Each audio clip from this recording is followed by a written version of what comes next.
Right. Good morning, everyone, and welcome to the School of Data Journalism, the last day. This is organized by the Open Knowledge Foundation, School of Data, and the European Journalism Center. My name is Zara. We'll be doing, so today this morning we have Eva talking about transforming breaking news with data. And then this afternoon we have a data expedition where you can get more hands-on and working with data, and we'll be around to help you play with data sets and use all the skills you've learned in the previous sessions. There's also certificates available for those of you who come to a few sessions, so come and find me afterwards. And the hashtag that we're using for this session is DDJ School.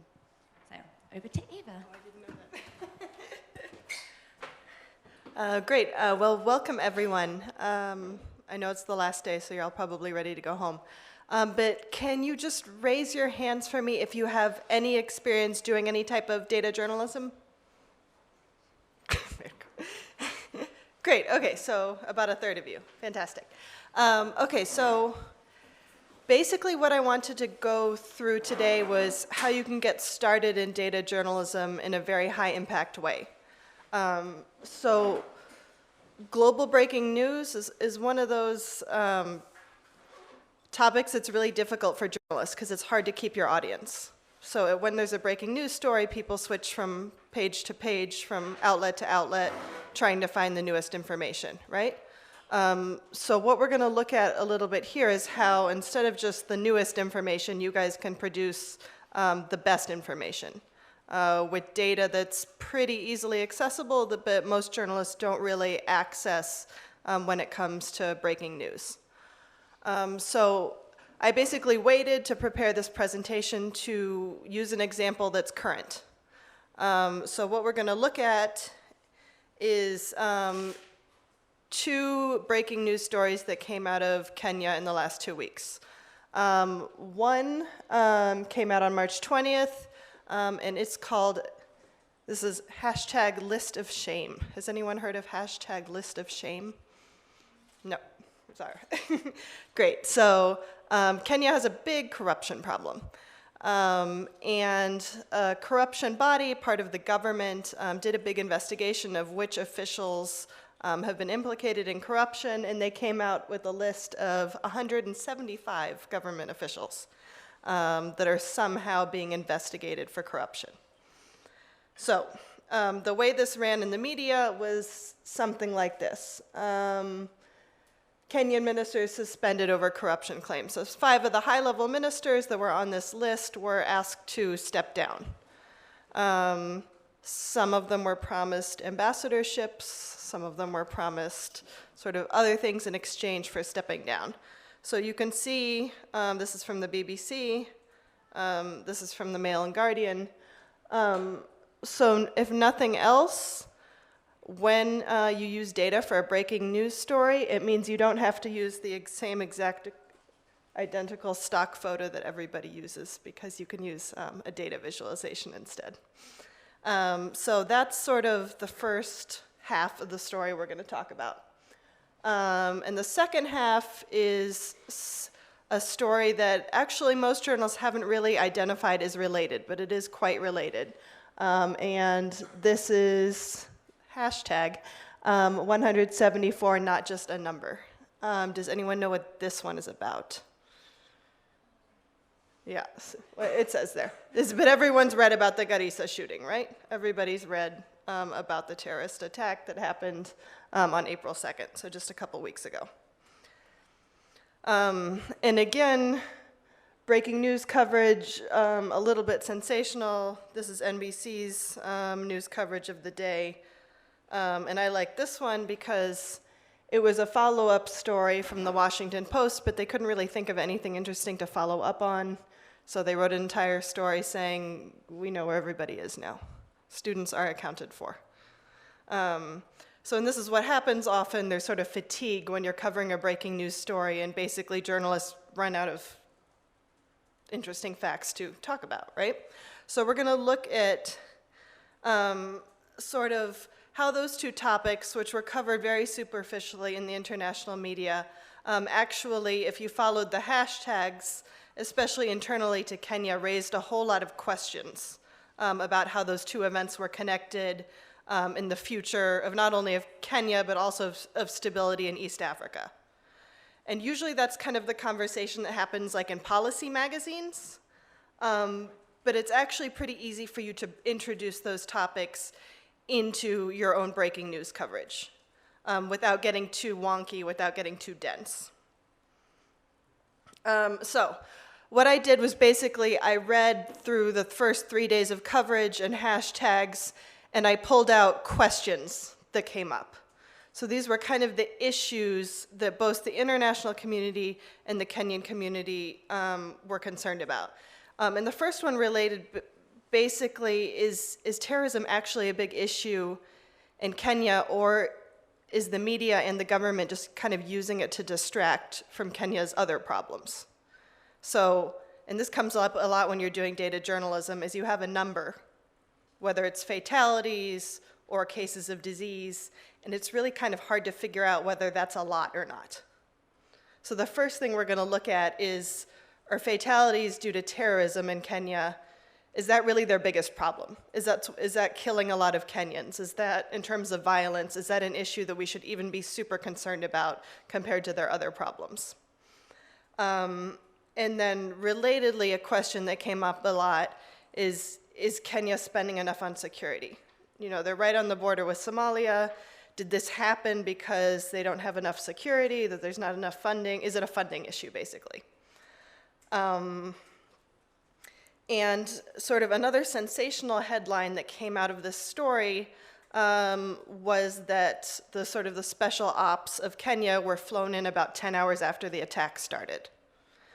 And there was a big debate, was it because all the helicopters were broken? Was it because the foreign minister had borrowed an airplane to take his family on vacation, which did happen. But again, is that the root of the issue? Or does Kenya actually have enough military equipment to respond to these situations? And then from the US perspective, there was a lot of concern about, because it's Al-Qaeda related terrorism, is the US funding a giant counterterrorism effort in Kenya that in part makes it more vulnerable? So who really is funding all of this new Kenya anti-terrorism unit, and is it making Kenya more vulnerable? And relatedly, if the US is funding the counterterrorism, is Kenya too corrupt to actually use the money? And then finally, this last one I think is really important because it has to do, it's often a voice that you don't hear in these stories, and that is, do Kenyans trust their government no matter how much money, how many airplanes, how many guns, how much information do they have? Do Kenyan citizens actually think their government is capable of handling the situation? And that kind of gets into a really big governance issue that we're not going to solve, but we're going to at least introduce our audience to the fact that this does actually have something to do with citizens and governance and not just terrorism. So we're basically, like I said, these are the questions when I read the coverage of the Garissa shootings and the list of shame that people really wanted answered. They provide more context to the story. They help you understand sort of the East African political crisis more in depth. And basically what I did was I only looked for data that was easy to find. If it took me more than 20 minutes, I'm not going to do it, because it's a breaking news story, right? We don't have like a week to sit down and write this. So what like very easily accessible, clean, processed data can we find to answer these questions? Because we could do an entire investigative journalism piece that we publish in 6 months, but that's not the point of this session. The point of this session is the week this happens, what can you report with data that's better than what everybody else is reporting? So looking at the first question, basically, is terrorism even a big issue in Kenya? Did anyone see this map in the New York Times? This was on the breaking news story created by the New York Times. And it basically shows, since 2012, where have the victims of al-Shabaab attacks been in Kenya? And to me, this gets to the issue of, is this data that should actually be put on a map? Is it relevant to you, like where geographically in Kenya the attacks are taking place? Or is it more important to know the magnitude of the attacks? So basically, I saw this, I was like, good, it's good that somebody's collected the data. There's been 600 people killed in terrorist attacks since 2012. Good to know. Now, I need to find data to show, is this a problem? So how does this compare to other causes of death, violent causes of death in Kenya? So what I'm basically looking for is homicide data. To basically see what portion of homicides are actually related to terrorism. What I basically did under this question, I was like, where are all the possible places I can get this data?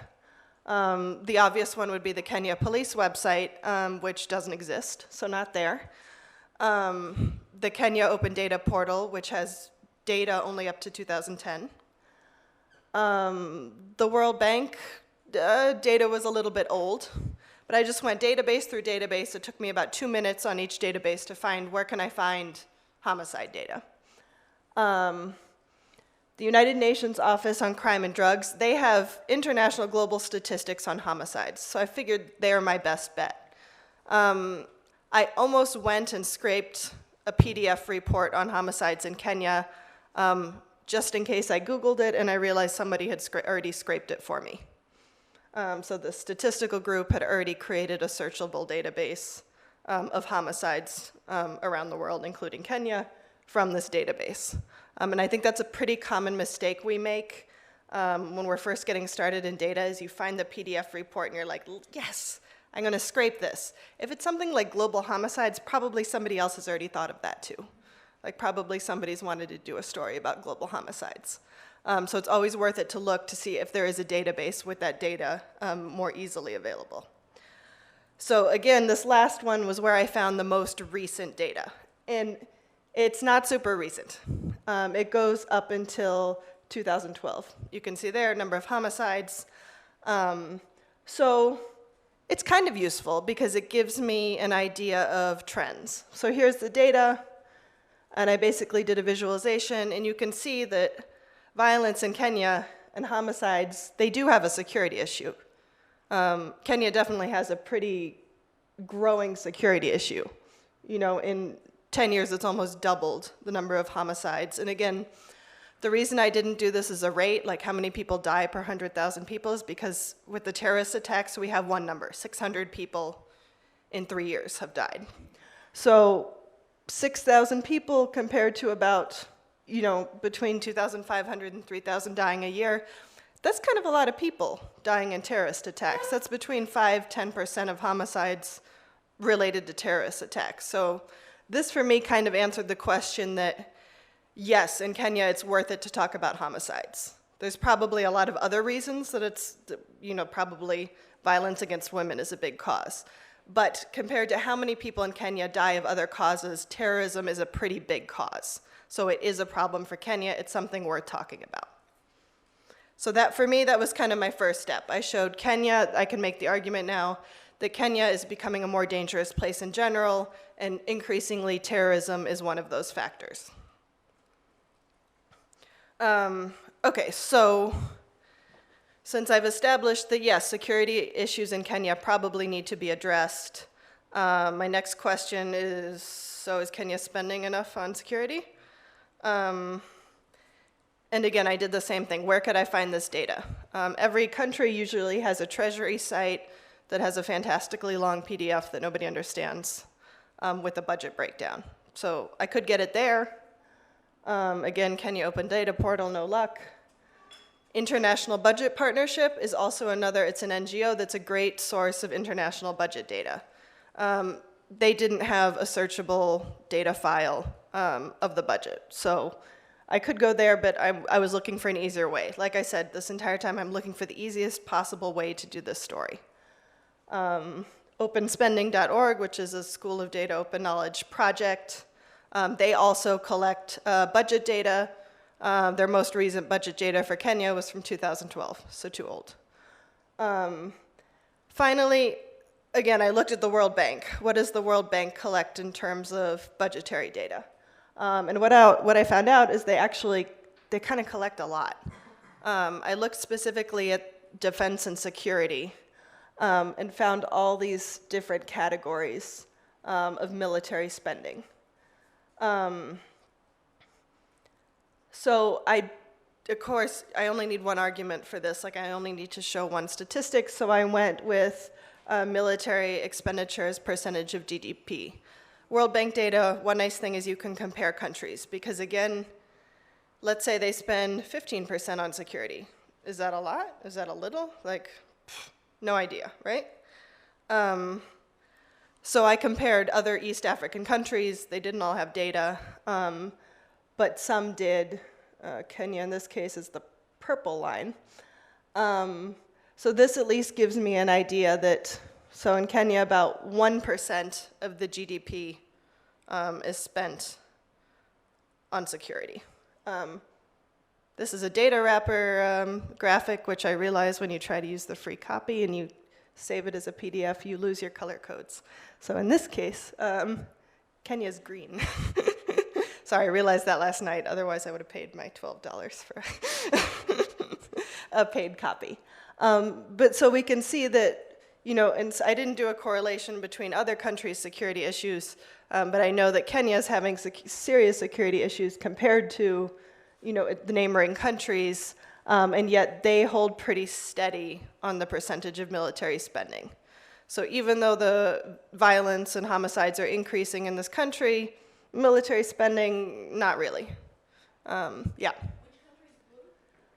Blue is Uganda. I have no idea. Yeah, there's a giant spike in Uganda one year. And if we were writing about Uganda, we would want to figure out what the heck happened in 2011. So again, this, for me, it doesn't give me all the answers, but it tells me that maybe Kenya is not ramping up security spending like it should be. So my next question, why were there no planes or helicopters? It's kind of a tricky question to answer. We know one factor was that a lot of them were broken. But this also kind of gets to the question of Kenya's security spending and how they're prioritizing funding. So again, how can I figure out how much Kenya's spending on airplanes and helicopters? It's like, shoot, how am I going to figure this out? Again, the first three yielded nothing. United Nations Office on Crime and Drugs also doesn't have that data, so I just Googled it. Who has data on arms trafficking? And it turns out the Stockholm International Peace Research Institute has an arms transfer database. I hadn't heard of the Stockholm International Peace Research Institute, so I didn't know if that was a reliable source of data. So I Googled them and found out the World Bank and a lot of other sources use them. So that, to me, seemed like a reliable data set. So the way it breaks it down is by year, you can see how many millions of dollars they're spending in each category. So this is how the data came. I could search either by what they were buying or what countries were supplying it. In this case, I'm less interested in what countries are supplying it than what they're buying, because aircraft was what they were saying, that they didn't have enough aircraft to get soldiers out there. So we can see here, though, that actually they bought again, I lost the colors there. You can see that aircraft is that giant. In 2010, they bought a bunch of airplanes. And this is a really important data point, because if you look at the Kenyan media, there's a lot of stories coming out about how they bought basically old Soviet aircraft that can't be fixed. So they spent a bunch of money on non-operational aircraft. So if you're going to do a more in-depth story, that's a really good story angle. But for now, we can see that $100 million were spent just a couple of years ago in aircraft. So that's a pretty good sign that there's some corruption going on there, because they should theoretically have enough airplanes. And you can also see that they're basically, since 2007, before this, there was no spending. So over the last few years, they have been spending more and more of that security budget. More of that is being spent on military equipment. So again, it doesn't make a whole lot of sense that they didn't have enough airplanes.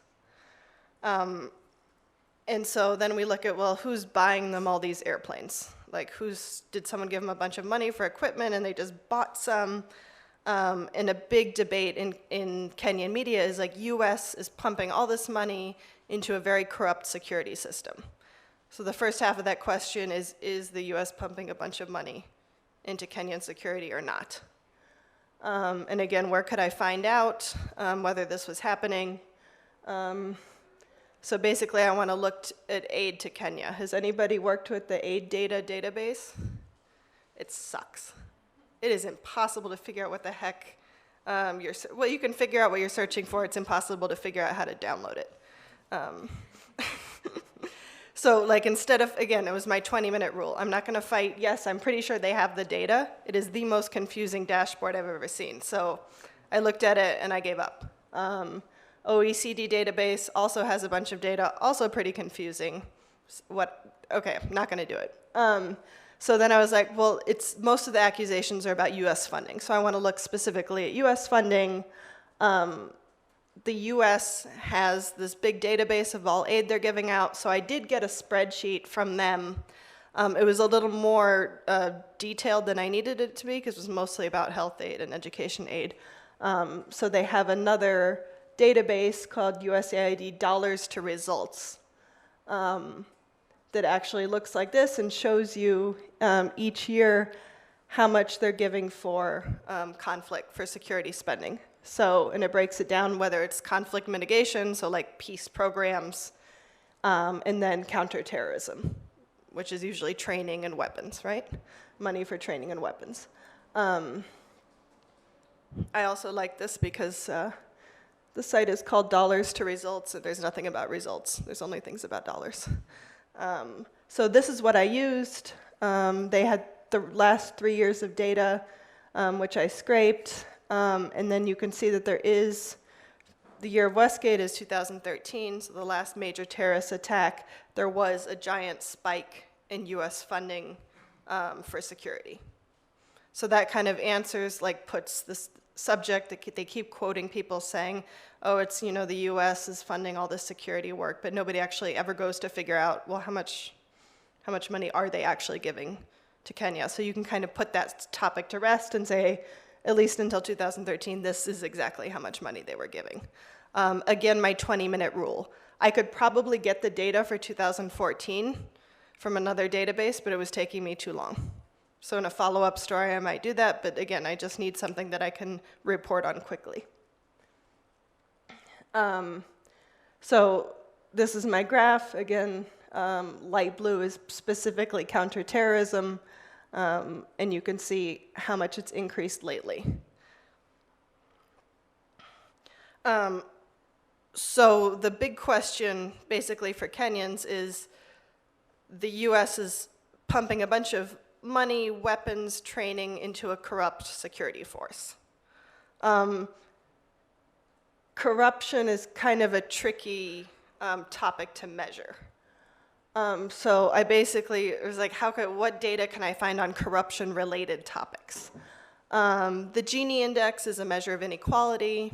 It's kind of related. Unfortunately, it didn't have any recent data. There's a Transparency, Accountability, and Corruption Index that the World Bank produces. Again, they didn't have data past like 2012. And then, so what I did is I went to more local sources. So Transparency International and Afrobarometer, which are basically, it's not hard data, it's surveys. It's public opinion surveys in these countries. They have a good, reliable methodology. I trust their data source, and luckily for me, both Transparency International and Afrobarometer had studies from 2014. So this is gonna be by far my most recent data. Because up until now, I have spending to like 2012, homicides to 2012. This tells me, okay, with the increase in crime, the increase in funding, do Kenyans think it's working? So I found the Afrobarometer summary report, not the actual data. I asked them, hey, where's the actual data? All I can find is your press release. And they said, we release our data 1 year after our report. I'm like, that's not useful. And they're like, well, you can make an official request to have early access to our data. But again, we're covering breaking news. So what I did was just scrape the summary data from the press release. which again, if you're doing a longer term investigation of corruption in Kenya, you would go and there's a link and a Google form, and I would request the data from the whole study, and probably not a lot of journalists have done that before, and you can produce a great story, but I didn't really have time for that. So I just scraped the executive summary, which has the overview data. So what did I find from that?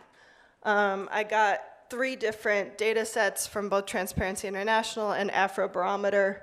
One was the bribery index. So which government institution is most subject to bribes, which institution is perceived as most corrupt, and an opinion poll about do you think corruption has gotten better or worse from 2013 to 2014.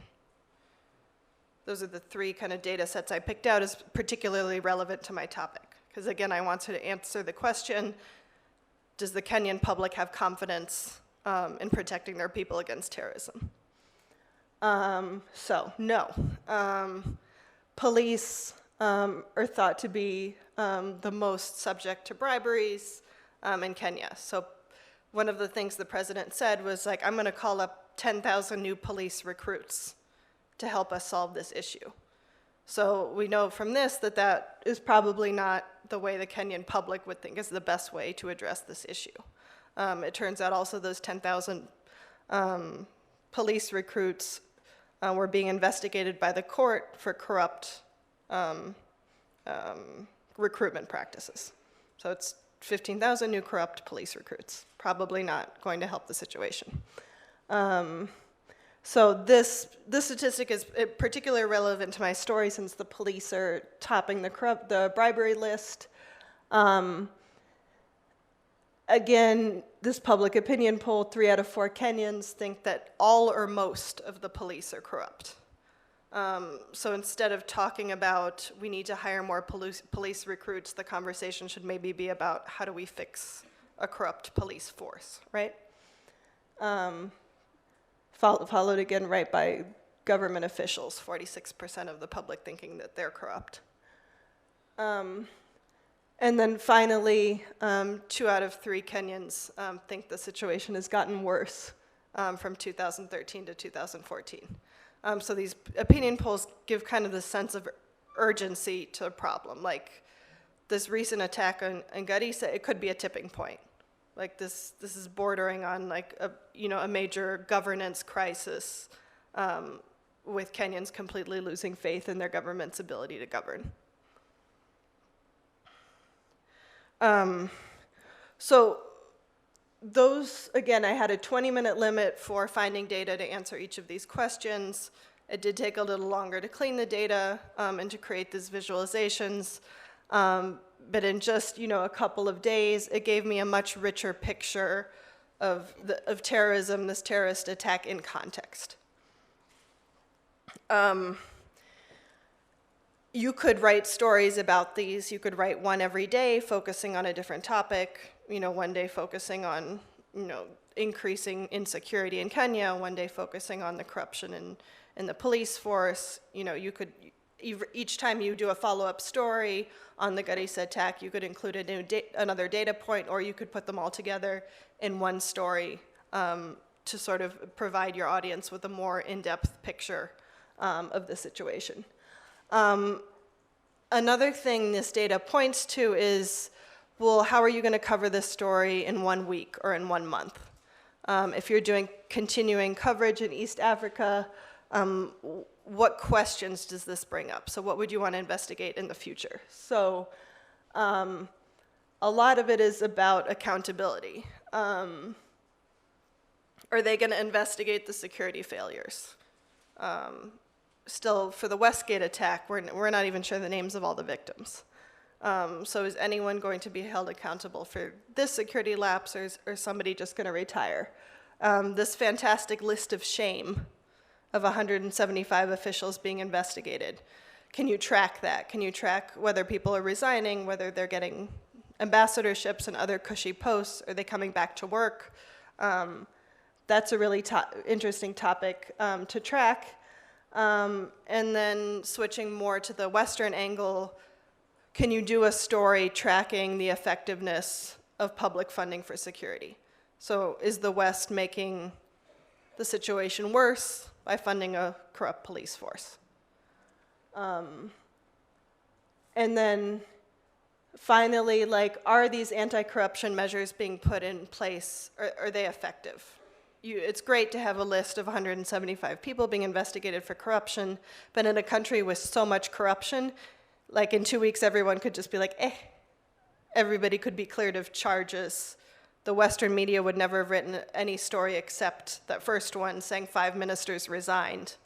And the public might think, oh, well, things got better, right? So will anyone actually follow up to see if all these people, these 175 people, just continue about their merry way? And then this last issue is especially important because what the government is doing now is they're trying to scapegoat the Somali Kenyan population. So they're trying to shut down the biggest refugee camp in Kenya and send all those Somali refugees back home. Which is very much relevant to the global audience because this is millions of people who would be sent back to a failed state.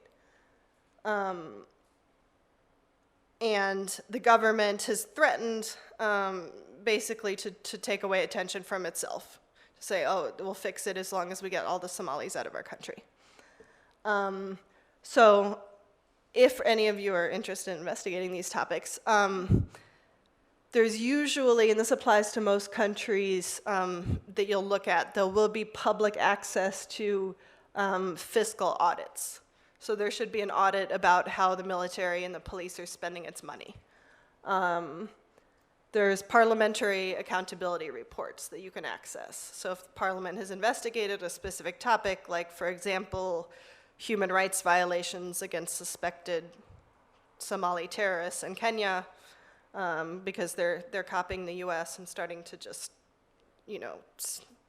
rendition people, assassinate people suspected of being terrorists.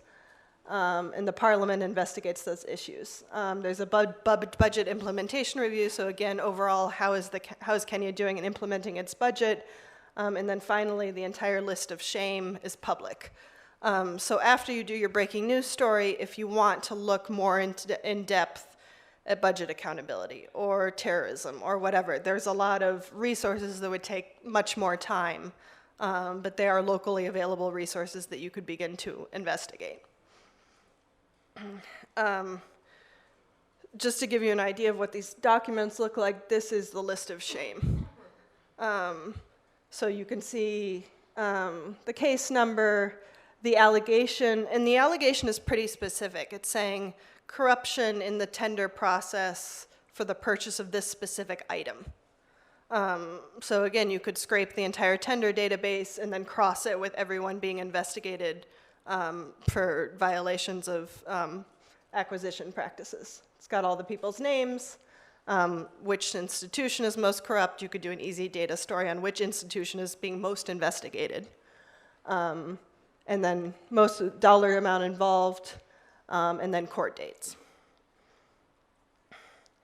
And then again, the sort of looming human rights crisis that's coming is sort of the scapegoating of the Somali Kenyan community that's now sort of come out to defend itself because, I mean, really what al-Shabaab is trying to do is make it a religious issue, when we can see it's not really so much of a religious issue as it is a governance issue.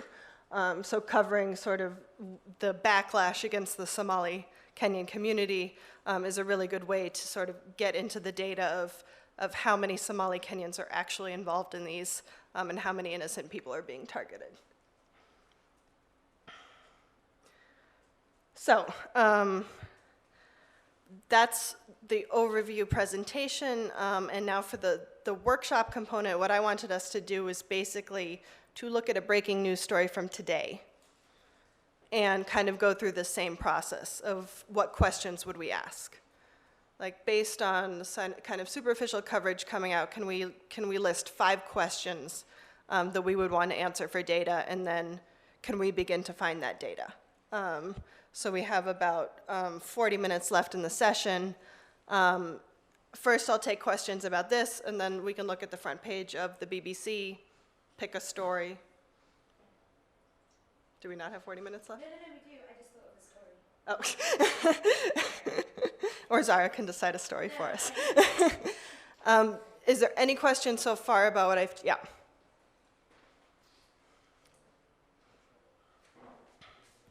Yes, thank you for your presentation. I like your approach. I like the way you try to go further, and even in a breaking news context to give more information and not only copy what others do.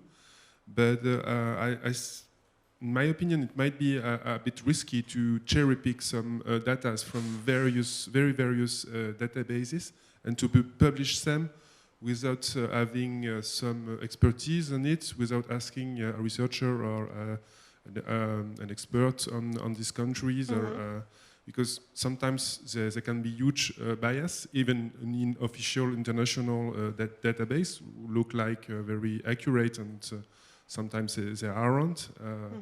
So do you really think it's a good idea to publish the kind of graph, the kind of charts you just showed us, or is it a bit risky to do so without another opinion on them? That's a very good question, and I think that's a topic I sort of glossed over. Just because you have data doesn't mean you stop doing your job as journalists, right? So, but this can really help you inform your questions when you do go to ask for a comment from a political scientist or an economist in your country. Because, you know, when breaking news happens, they get a million calls from journalists saying mostly, can you comment on what's going on in X country? But if you come with a question saying, I notice there's an upward trend in homicides, whereas security spending is flat, can you tell me what factors are contributing, you know, to a lack of increase in security spending and an increase in the homicide rate? Like, then the person, first of all, they know that you know what you're talking about. And they can say, actually, yeah, they can say exactly that. Actually, the homicide rates that the World Bank reports, that's police data. We don't really think that's reliable. And then maybe you would throw out that graph. But yeah, I think it's always a good idea to get feedback from your sources. And something I find surprising among journalists, because all of our job is to ask questions, right? That's kind of our profession. For some reason, journalists don't like asking questions about data. Like, they don't like to call the source. Yeah. Yes, while I really absolutely understand what you're saying, it's the common excuse of newsrooms to not look into data.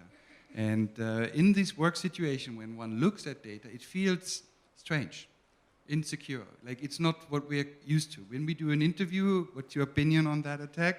I take that, I print it, you know, it's one opinion, and it's kind of giving a bias to the whole story. Yeah, so the interviews, the Vox Populi, are just one element. Late last night, I was talking to Gregor Eisch from the New York Times, who is now on a quest to go even deeper with data-driven journalism in a newsroom, and he's rereading Philip Meyer's Precision Journalism from 1962. And he says it's amazing what they say in that book, because what Philip Meyer advocated in 1960 was using the techniques of social science, like correct surveys, data sampling by a newsroom, that you would really reach out and have a system how you call people and avoid bias in that. Avoiding, that's what he told me last night, the black man, the person that is not covered because you had a wrong methodology. So you're right about distrusting the data that we just take over so. But what Eva was saying is a very structured approach to what questions have been asked and what could I add some layer of information with the bribery index. I think the strongest data she found was about the distrust in the police force, because that is the actual issue there.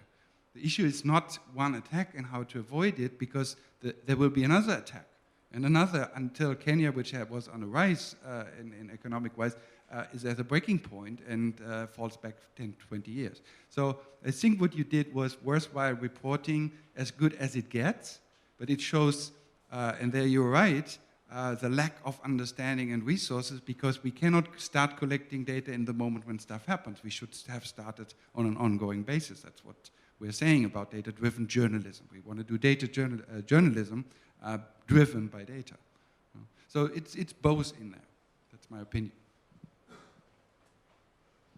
I understand your point. I'm not saying that we shouldn't use data or we shouldn't have a data-driven approach doing journalism. I do some, but on some project I've been working on, I realize that sometimes, because we have the data set, because we are able to build a map with it, with Google Fusion Table, for example, there is a kind of vertigo. You say, okay, because I have the data, I am able to tell the story, and I am able to draw the conclusion on a particular topic.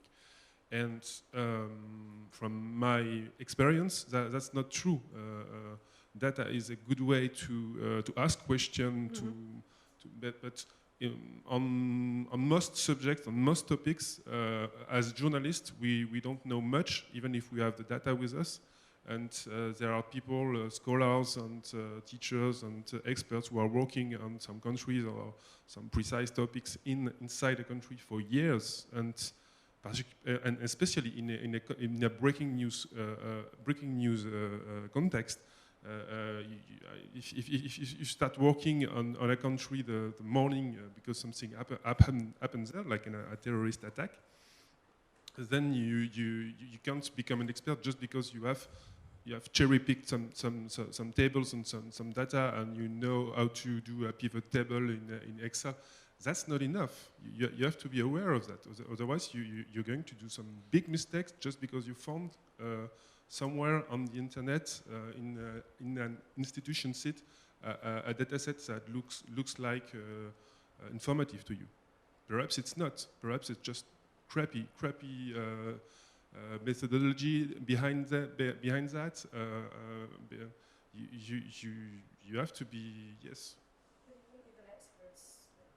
Even an authoritative expert can have like a bad morning, and like it's like you should be skeptical about everything, not just data, and data probably in particular, because you weren't the one collecting it, but like in general, journalists should be skeptical and interrogate and understand whether it's possible. Like if there's like that spike in Uganda, like that's probably a mistake in the data. I mean, but we see that, and if you have a bit of experience working with data, you can get that, and you can ask, why is this possible? And if you can't answer that, probably it's not possible, and probably it's the wrong data. But yeah. And I think what Mirko brought up is another important point, that journalists do use that as an excuse a lot to not get involved in data, but it doesn't stop them from quoting politicians who they know are probably not telling the truth. And I think part of that has to do with, because you put whatever the politician says in direct quotes. So in some way, if the journalist reports the Ministry of Health said there was a 5% increase in, children's death, in quotes, that's not really the journalist taking responsibility. Where if he finds that data on the Ministry of Health website in a data table, he's reporting that directly.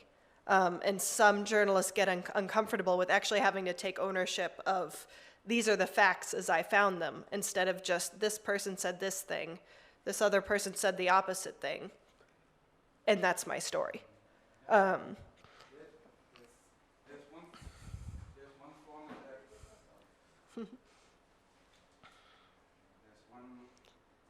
There's one format that the New York Times and other international newspapers recently adopted, would be what we know and what we don't know. To be more open in not claiming to be the only ones being able to tell what the situation is. That is not an excuse, it's a good way to have an ongoing reporting about the story and probing into it. Mm-hmm. Because what you did as a single journalist, and that is not enough energy for the process as a whole, you were questioning the conventions where how the state is run, and the data is just part of the convention that Kenya is a well-run state from one perspective. Right. From another perspective, once you probe into the data, you find holes and problems and issues all over. And I really like what you did about first looking for the questions that were asked on social media, because that gave you guidance. That's what people want to know. And that's where journalists need to step in and try to answer the stories, and then point at the errors and problems in trying to answer them. How secure is Kenya? It's a very vital question. Mm-hmm. So I really liked your approach. It's the first time that I saw this being applied to breaking news in that way. I think the methodology is solid. If you would do it for 5 years with 5 people in your newsroom, how would that change? Right. And that's what we're not doing. Because it's hard and frustrating in the very first days, who's sticking at it? And I have a good overview about the data-driven journalism community around the world, know most of them by first name. It's not that many people working like that in journalism. Yeah. It should grow a little bit stronger. You know? I have a question about impact. Sure. And I don't work in data journalism, but sort of more broadly, in my own work, I found that when we, in breaking news or a sort of a hot news situation, when you try to augment that with something which, you consider, I don't know, it's either deeper or smarter or, something, by the time you roll it out, everyone's moved on because the news cycle is so ruthless, it doesn't differentiate between, it's not, there are no apples and oranges, it's all about timeliness, basically. So I just wondered if you have had that experience. Like the ruthlessness of the news cycle just almost wipes out your efforts. You work so hard on something and then it just dies. Right. I think there's a big question among journalists is, especially when you do these kind of visualizations into your story, is, are people sharing my story? Because I think they do get shared a lot, but are they sharing them because of the impact and the content being really important? Or are they sharing them because there's interactive visualizations? Because as soon as you put a map or an interactive visualization, especially on social media, it's going to get shared a lot. And I think we have a really hard time distinguishing about, did we actually overcome people's short attention span and provide them with more in-depth content that might have taken half a day longer to produce than the breaking news story? Or do they just like interactive things? And I think that's kind of globally a question. Even something the New York Times has. Like they don't have a way to measure whether people just like sliding up and down, all the interactive bits, or are they actually learning and engaging. And one thing I tried to do in these visualizations was I don't assume people are going to follow my train of thought. So if you can see, the charts didn't have titles, they had headlines. They had headlines like you would put in a newspaper article because they were supposed to show what's important. 2 out of 3 Kenyans think, the country is more corrupt this year than last year. You can read that in the chart, or you could not bother. So really trying to make, people really, really don't care about data. Like, people care about people. So you have to make your headlines really clear about why should they care about even reading this chart? How does that actually relate to people? And I think that's something when I train in Intro to Data Journalism, invariably sort of journalists' minds shut off when they get to visualization and they do their chart and their title is Top 5 Causes of Death in Children Under 5 Years Old in XXX Province. And they forget, that's not a story. You still have to tell a story. That's just some data. If all it took was data, people would go and read, the World Health Organization website, but they don't. So I think part of overcoming people's short attention span is how do I make data actually compelling?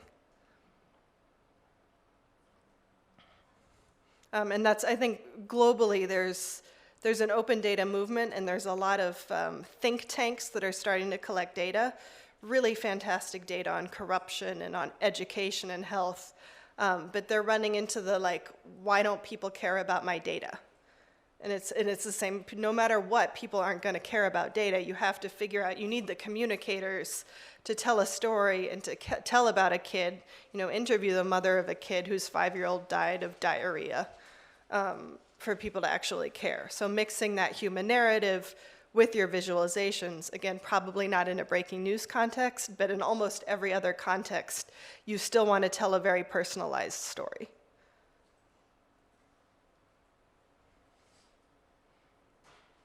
Cool, good. Anything else? All right, so what story should we fix today?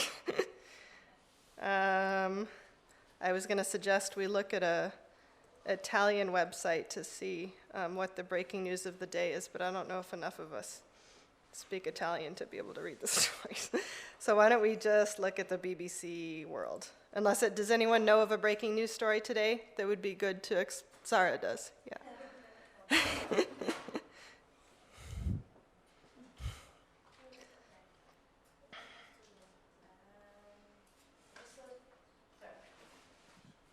I just saw that a boat with up to 700 migrants capsized last night in the Mediterranean. Yeah, that one. There we go. I read your mind. No, actually, I just opened the BBC homepage. Okay. Has everyone read this story yet? Has everyone heard about this morning, right?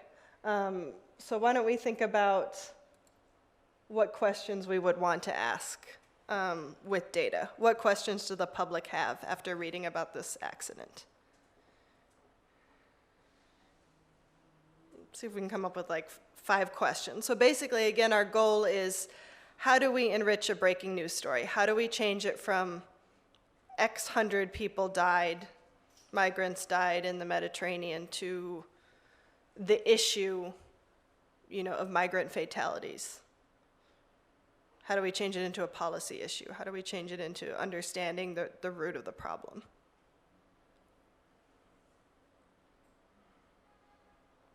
You look like you've got a question. There is migrants files. Yeah. Right. They're a good source. It'll make it easier for us because we can just steal their data. But what are the big questions we want to ask? So now we know in this case that I don't know how many people died. We don't know yet. But what other bigger questions would we want to know to put this in context? How often this happens? How often are there?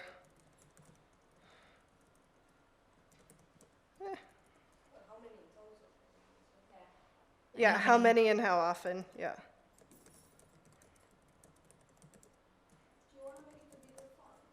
Yeah.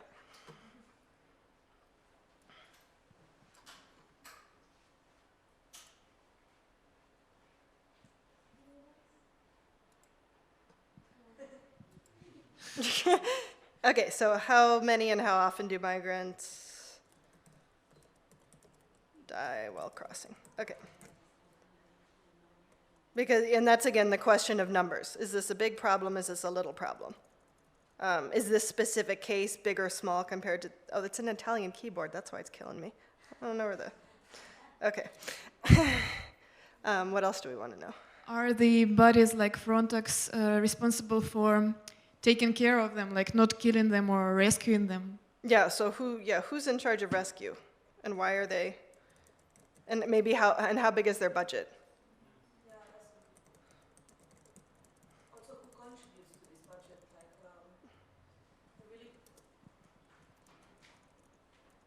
One of the really big debates in Italy is why Europe doesn't help, because a lot of migrants come to Italy and then they would continue traveling, but Italy mostly is perceived to be responsible to rescue them. So yeah, I think budget kind of breakdown and who contributes to this budget is really interesting to see, also for how long other countries have contributed. Okay. And like by extension, is it only a problem of the countries that, that are supposed to rescue them because they're on the Mediterranean, or does Sweden also pay?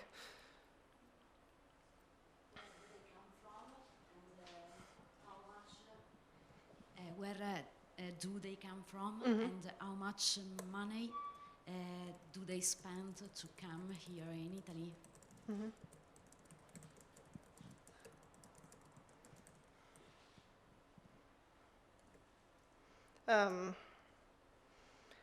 And kind of by extension this is probably very difficult, but in the larger context, is it worth it?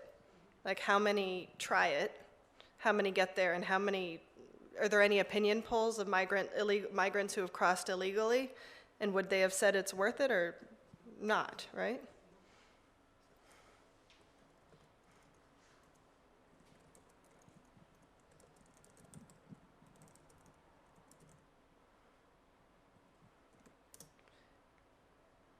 That's good. That's a good number of questions. Any others? Yeah. How many made it? So like to see the rate of death and what is comparable to? Mm-hmm.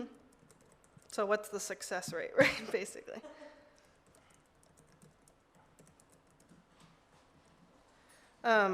And kind of, and also, and then how many are detained or sent back, right? Because even if you make it, that doesn't mean you.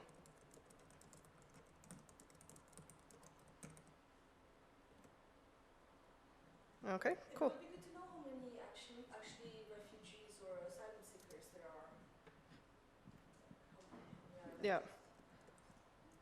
And maybe more as a service to them, how many asylum seekers in which country are more accepted, like what's the highest acceptance rate by country? So if you make it, what country should you head for?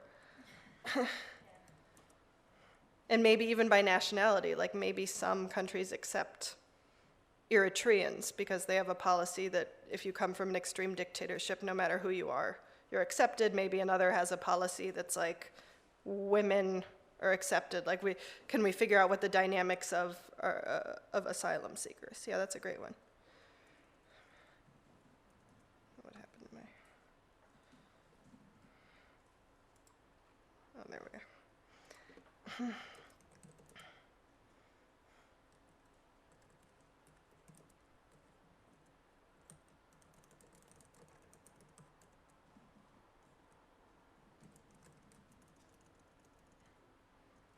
Man's keyboard is killing me. So kind of by demographic, like if you're a young 20-something male, where should you head for? Great, this is a great set of questions. To give us a place to start, if you go in the Google Docs, I have a list of about 30 or 40 international databases. I can't show it to you because I've got two-step verification. It would take forever. But if you go to the link that I tweeted out, there's a giant database. But before we do that, does anyone have any guesses for where we could maybe find this data? So we already know that this is probably, we know that Migrant Files probably has this data, right? Does anybody else have that data? Yeah, which NGOs? Do we know of any? Are there European NGOs tracking this? Does anyone know of any?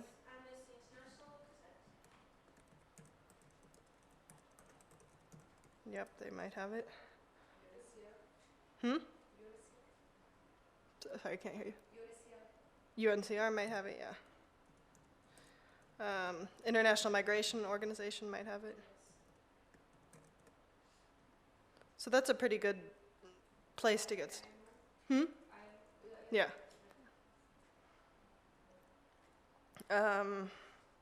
Okay, so how would we find data to figure out the budget of rescue operations? Do we have any idea what government body is in charge of that? European Union, yes. Somewhere in the European Commission.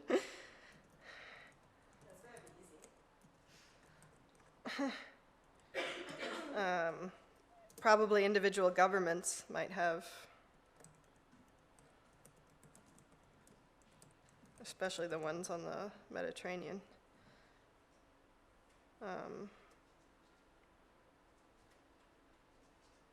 Is there some like European sea, like ocean thing, like patrol, European Sea Patrol, is that a thing? Like if we want to go directly to the organization and get their budget, their entire budget, like whatever organization, whatever body is in charge of rescuing these people. What is their budget? What is their staff? But we don't know what, so the rescue organization is called. We'll have to do some. There is none, but There is none. Oh man. but it's considered to be important. It seems like from some headlines I found. Okay, yeah, so we would have to figure out who, and again, it might be the Italian Marine Corps' budget or the Maltese whatever budget. We don't know if there's a body. And related, is there like a draft budget for the whole European Commission? Like, is there a draft plan or budget for it to be a pan-European thing? Okay, I guess that kind of addresses this. But this, yeah, we might want to know who contributes the budget by country too, right? Who might have that?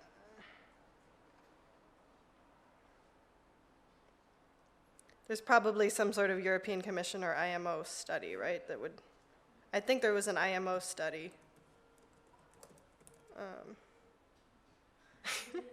Do we have someone calling in with the data? That happens all the time. Someone just Skypes and is like, hey, I got your data.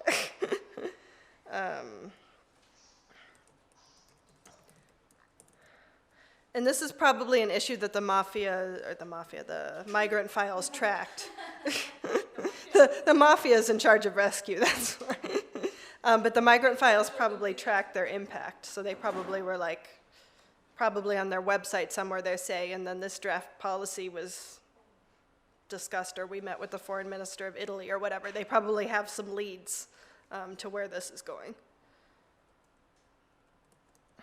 And probably the same, like you said, Amnesty International, there's probably a lot of NGOs that are investigating effectiveness.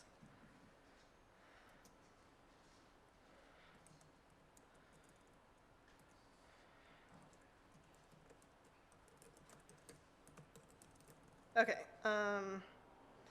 so this is kind of changing, this is more from the perspective of the migrants, right?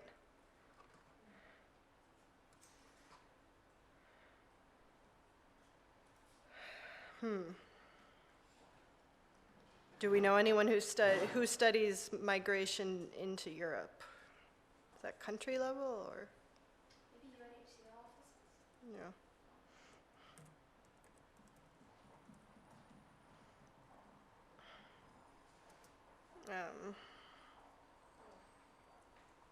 This I feel like will probably be a little bit easier because there's probably some kind of survey, right, that they carried out to how much did you pay to get here? Must be a lot of individual stories as well. Yeah.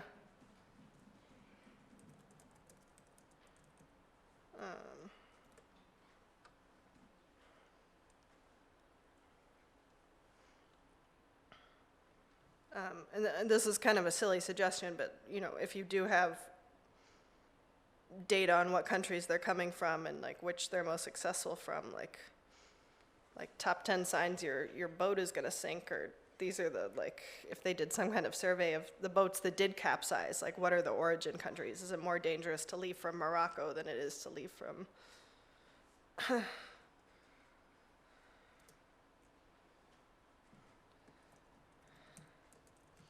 and even, I mean, North African countries probably have some sort of data about how many they've caught trying to go, right?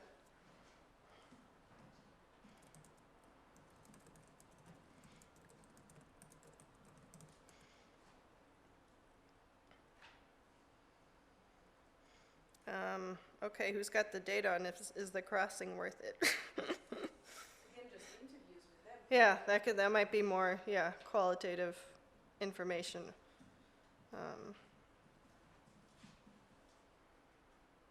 This is gonna be tricky, right? This is probably a couple of different data sets.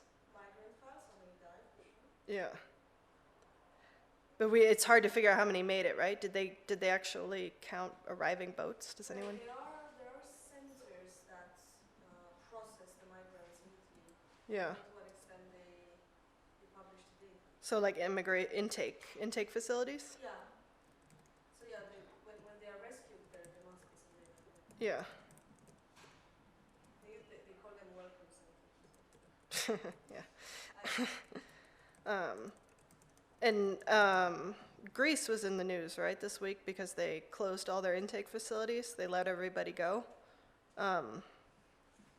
So I'm sure something happened. There must have been some human rights report of conditions inside the Greek intake facilities for them to just decide everybody could just go ahead and go in Greece. They let them loose in Greece.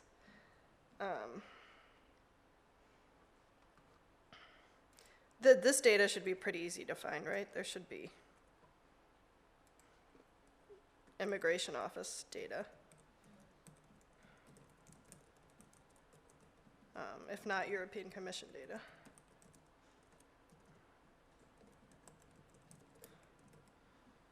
Excellent. Any other data sources? I just found a comment at the bottom of the piece. So a line in the BBC piece that said, in 2013, about one-third of asylum claims in the EU were successful. The highest recognition rates were for Syrians, Eritreans, and stateless refugees. So there must be data somewhere. So they got that somewhere. Yeah.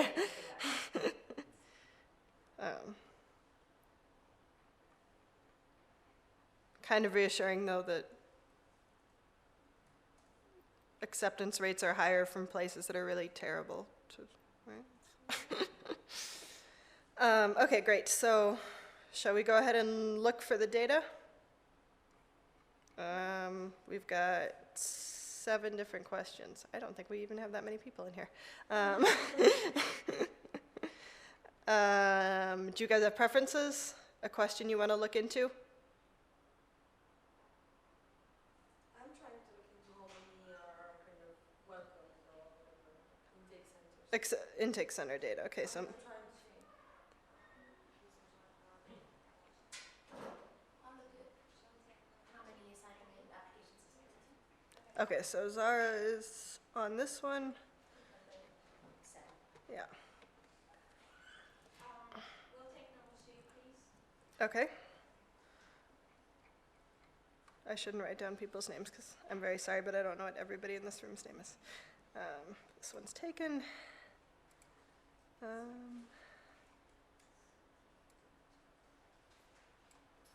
Taken. Milena, you said you were looking at intake centers. Where did they go? A risk analysis report from Frontex.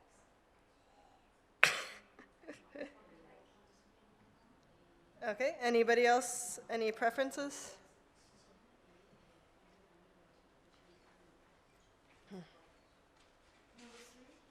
Number 3? Okay.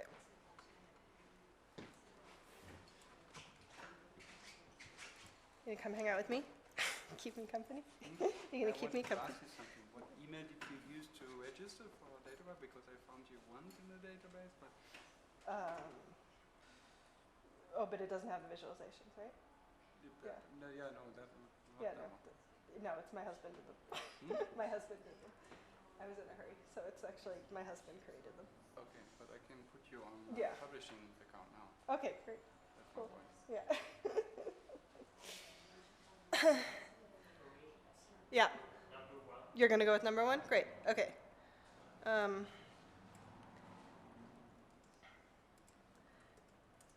And we actually only have 20 minutes, so we really, really do have to stick to the 20-minute rule.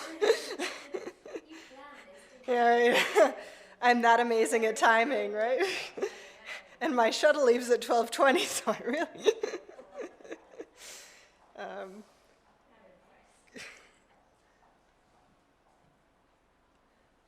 But if you could just tell me where the data is and which account it would have been, because then I can activate it right on the spot.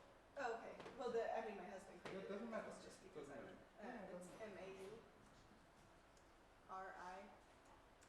MAURICIO, but I would be using my account in the future. Doesn't matter. REYES.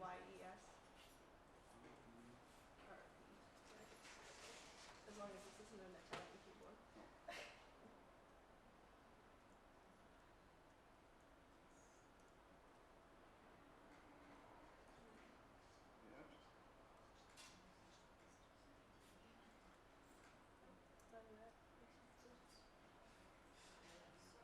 Yeah. What? Yeah. Yeah, at Gmail. Sorry for interrupting you, but that's No, no, everybody's now looking on their Yeah, I have it. individual. Yeah, he created all these. This did you know for the background when you do trainings or whatever, we have pro bono accounts. Yeah, but my concern is though is because then they eventually have to pay and they have to switch to anything. Oh, okay, yeah, but okay. Oh, in the trainings. Yeah, yeah. Yeah, we gonna once we have the technology, we find a way to let people just use the tool for like a few thousand clicks and. Yeah, we yeah, have- because nobody I work with is from a big enough media outlet. Yeah, but I don't. Yeah, even the bigger ones are arguing with us endlessly. No. So we have to figure out something because otherwise it. Yeah, well, right now my trainees are in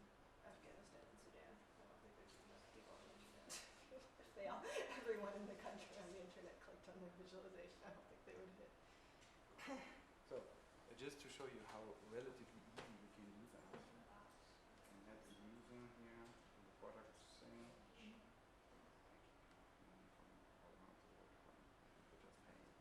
People or like the companies? Both. We're doing, I call it A, B, and C testing because we have three models right now. So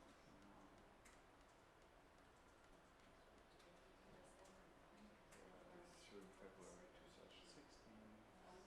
And does it work with Persian and Arabic?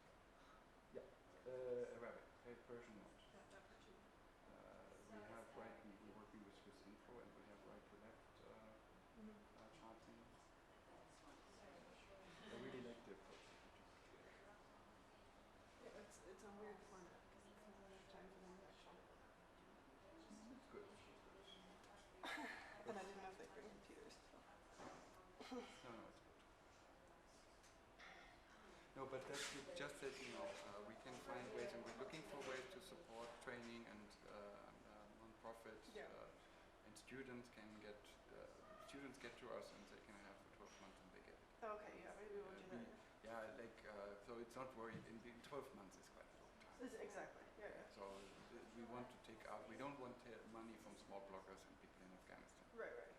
Well, and I like Data Wrapper better because it's very, I've been teaching Infogram lately because it's free, but it's not set up for journalists because I want them to have to see, you have to put your source in, you have to put, I like that it directs them to actually follow. If we would have more traction, more money, it would be further, but there will be a route to Data Wrapper 2.0, which was the tool for in-browser charting. Yeah. Next year. Yeah.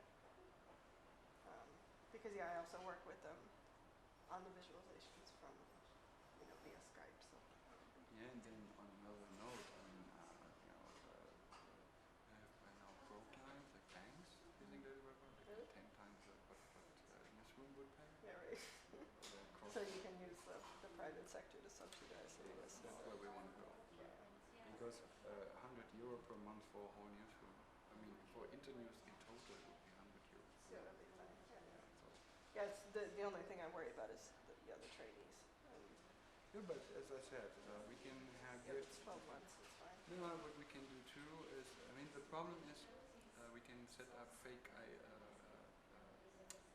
emails so that they have access all the time to the free account. Then they don't have this ownership of the chart. Right. So this is a problem. Well, what I've realized it's really effective is I can say it's some kind of if it's a prize because they created their own data visualization independently after the workshop. Like if they create one, then if I can give them an account, as a prize or a reward, I realize that helps. Like with CartoDB, it helps them actually, motivates them to actually go do something on their own. Or we do something like an internews generic account for training. Yeah. That's possible. Yeah, that would work. They would still have access to the data, they could publish it. Yeah.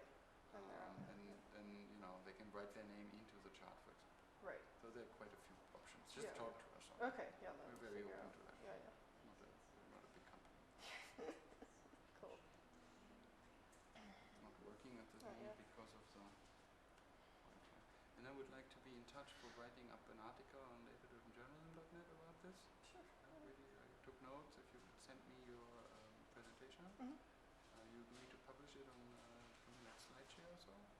I mean, I tweeted it, but it's on Google. I tweeted it because it's on Google Drive so that everybody can click through the links. When we take that one. Okay. Yeah, I'll just send it to you. No, if I get the link to Google Drive, it would be perfect. And I'm waiting for this to work. The internet hasn't been very good. That's why I did everything offline. Thank you.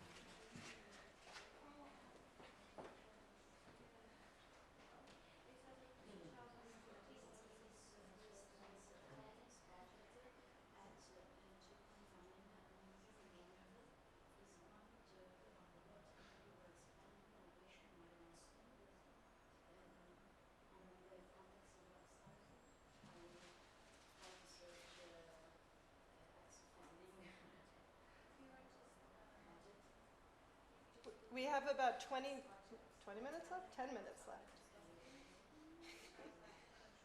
10 minutes left, so in about 5 minutes, do you guys want to share what you found? If Sorry, I just shrunk our limit. We'll take the tab separated. Yeah, it's fine. When you import, you just put instead of comma that it's tab.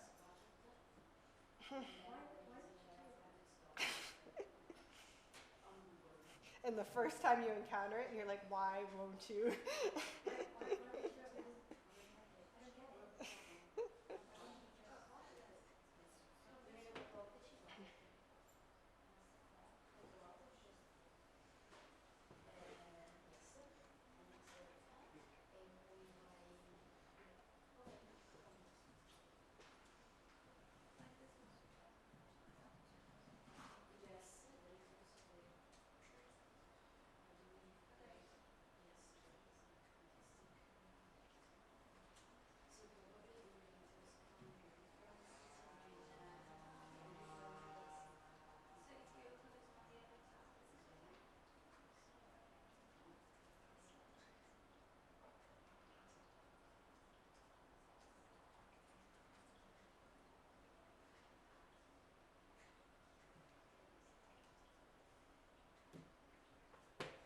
And again, if you're getting stuck, I do have on Google Drive I do have a big list of international databases that may or may not be useful.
where do we share it? Like we just talk about it. Okay. Tell us what you found and how that could contribute to our breaking news story. Okay, my question was number 3, like who contributes to the rescue budget? So on official UNHCR website, there was a budget for 2014 and 15 split it by country contributing. So we can tell who are the biggest contributors to the UNHCR budget. Great, that's a great addition to who's funding these rescue operations. Great. I was looking at what the success rate of asylum seekers was, and I found a set of data from Eurostat, your key to European statistics, on asylum and managed migration, which seemed pretty good. It's in TSV format, which is weird, and my OpenOffice won't open it, though. It'll only open it in a Word document, which is really annoying. But it's got the success rate by, I think, or you can't even look at it. So on the Frontex website, that is an European agency for migrants, you can find the budget of different year, and so you can compare the spending review of European communities.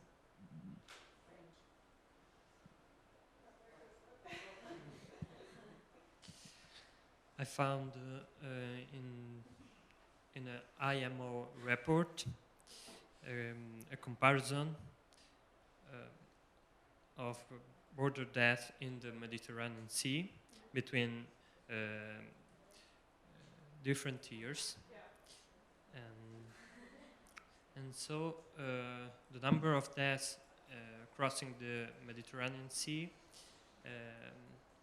is 22,000 people between 2000 and 2014. And this data is based on the migrant files. And there is another data, the list of fatalities of United for Intercultural Action, which is an NGO based in Amsterdam. And the latest version, there are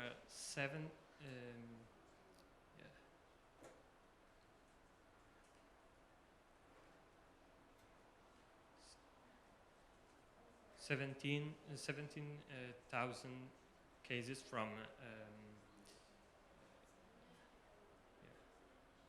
in the latest years.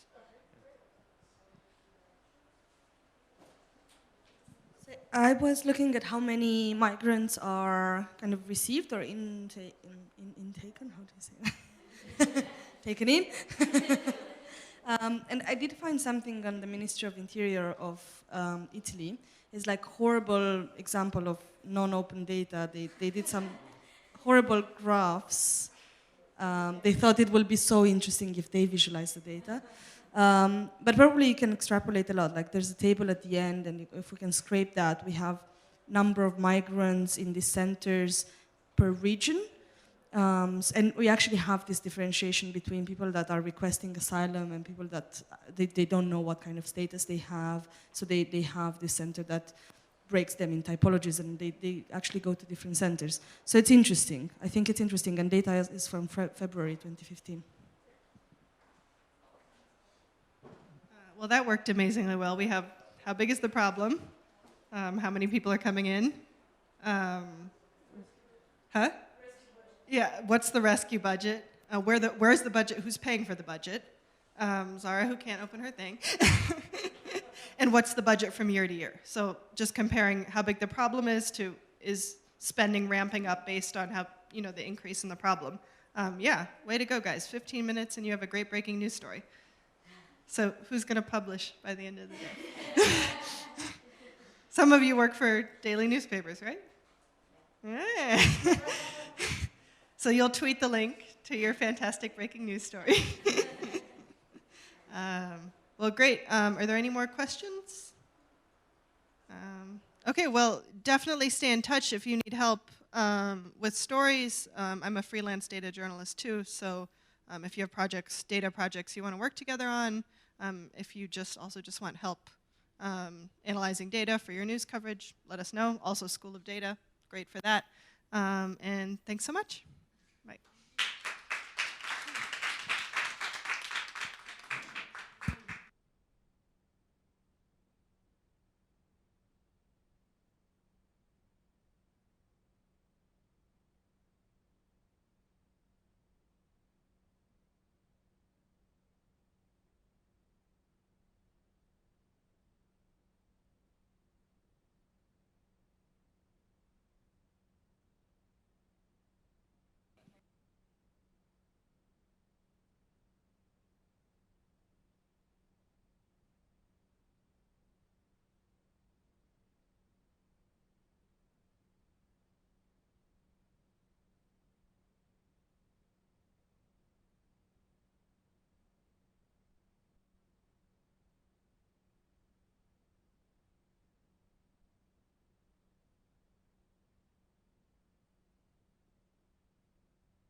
No, ce l'ho.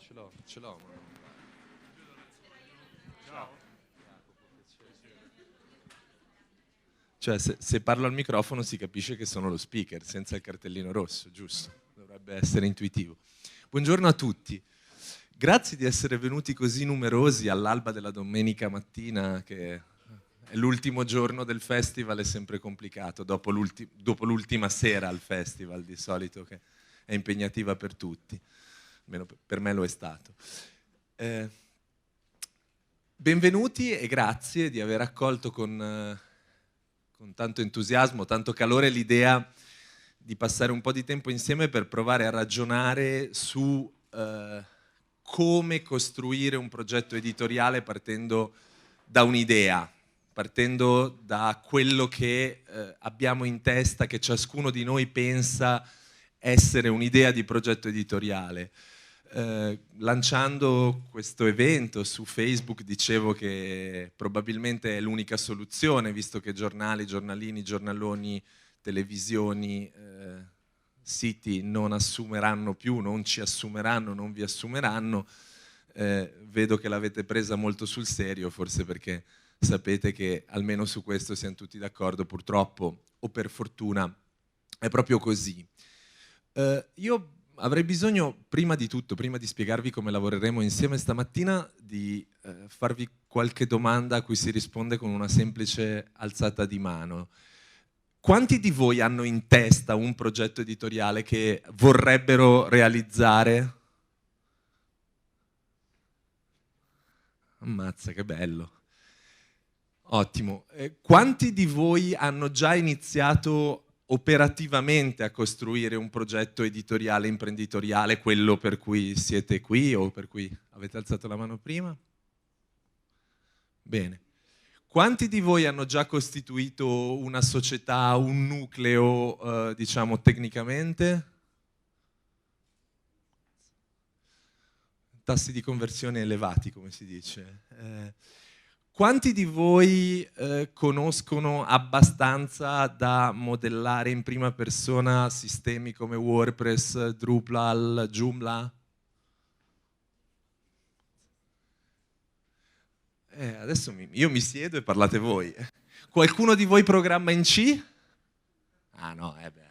Ah, ok. Ottimo. Bene, allora, come molti di voi già sanno, perché appunto le mani alzate erano tante, un'idea non basta, ma un'idea è fondamentale. Senza un'idea non si parte, non si fa niente. Con un'idea e basta, altrettanto non si fa niente o spesso ci si fa male. Una startup non è un'idea, un'impresa non è un'idea, non è solo un'idea di sicuro.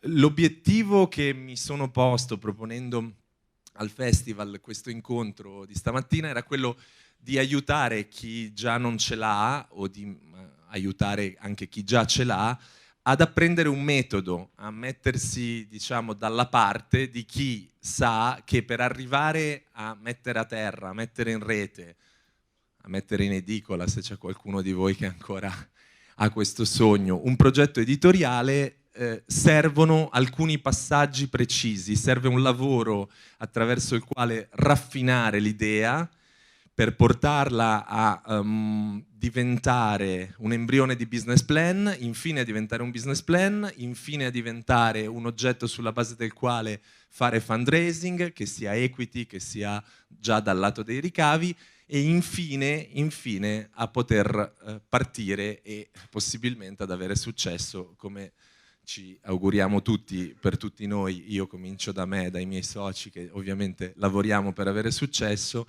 Poi è vero che Steve Jobs era fallito 2 volte prima di fondare Apple, però magari si può anche evitare il passaggio propedeutico e fondare direttamente Apple. Ci proviamo almeno.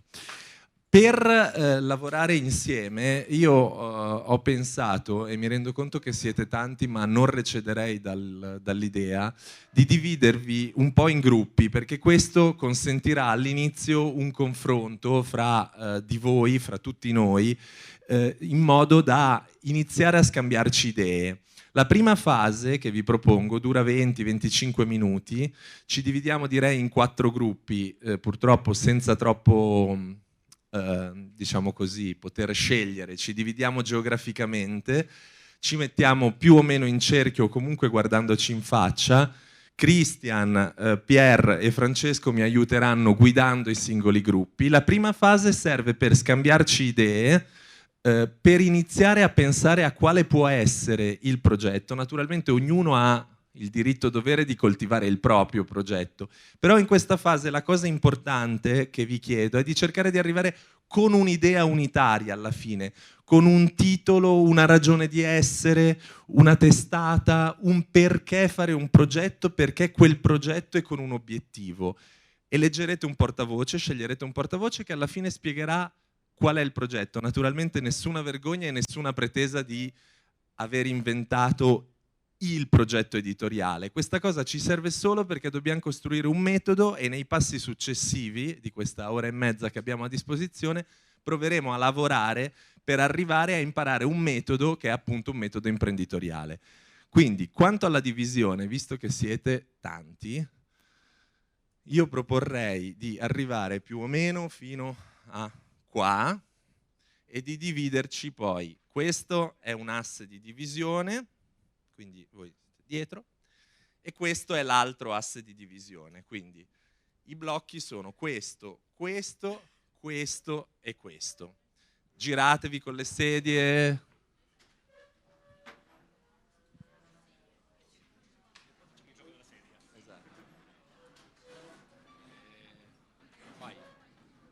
Vai in fondo a sinistra. In fondo a destra. Cri, tu presiedi qua. Questo blocco qua.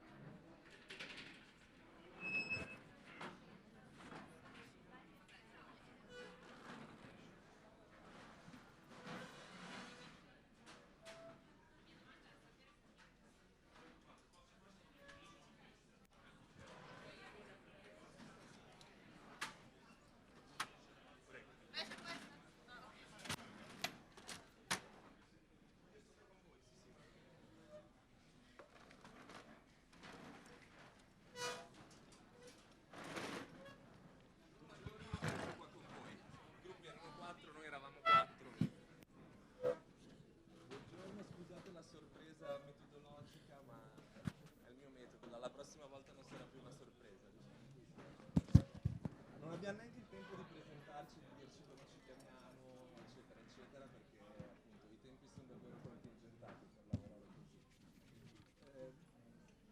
Mi piacerebbe che chi di voi ha un progetto, senza svelare nessun segreto ovviamente, prendesse la parola per primo e ci dicesse come immagina un progetto editoriale nuovo e cosa vorrebbe che ci fosse in questo progetto.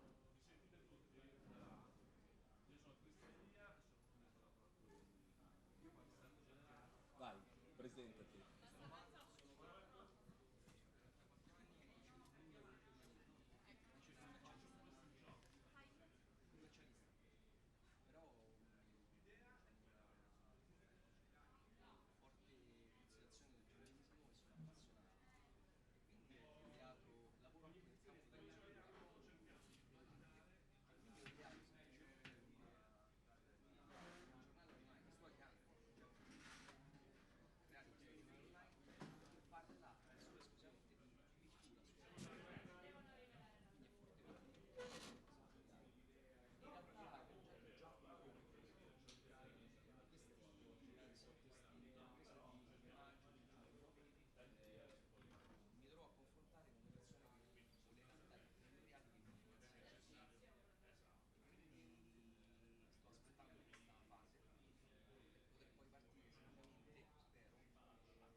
partiamo.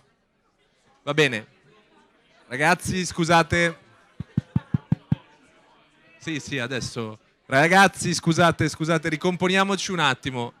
Partiamo subito con il portavoce del gruppo di Pier. Dov'è? Eccoti.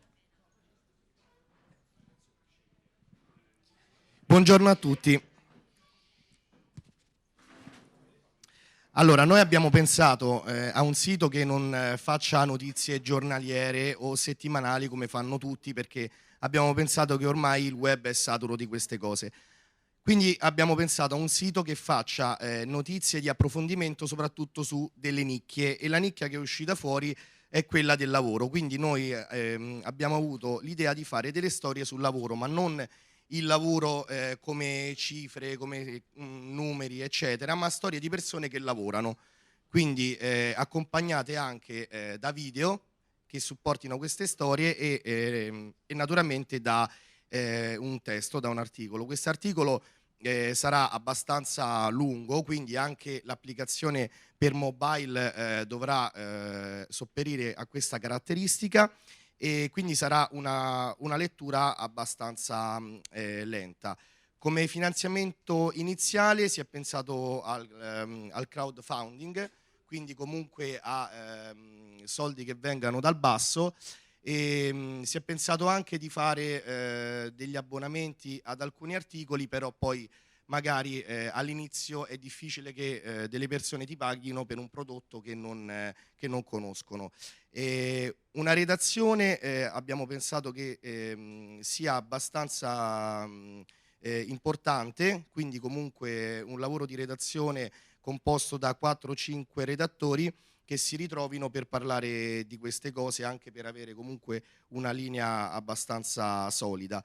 Importante nel progetto abbiamo pensato a un programmatore e una figura quindi che curi il progetto del sito per renderlo comunque bello e da vedersi, e anche per quello che riguarda i video, per il montaggio, ma anche per infografiche. Sì.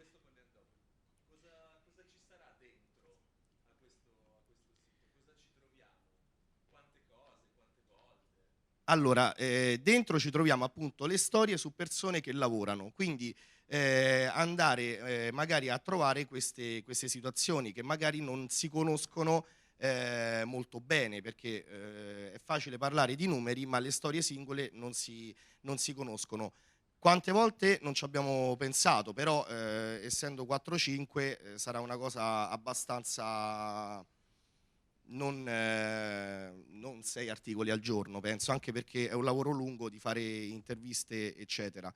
Quindi diciamo che è un progetto che riguarda storie di nicchia su queste cose. All'interno del gruppo era nato anche un progetto di Unione Europea, quindi di analizzare come ogni Stato, questo è un altro progetto, come ogni Stato affronti il fatto del Parlamento europeo, quindi come si relaziona ogni Stato, le sue leggi, con persone che stiano sul posto e che possano raccontare come questa nazione sia in collegamento con l'Europa, perché è difficile da qui, cioè è facile da qui scrivere articoli su queste cose, ma magari una persona che sta sul posto le può descrivere meglio.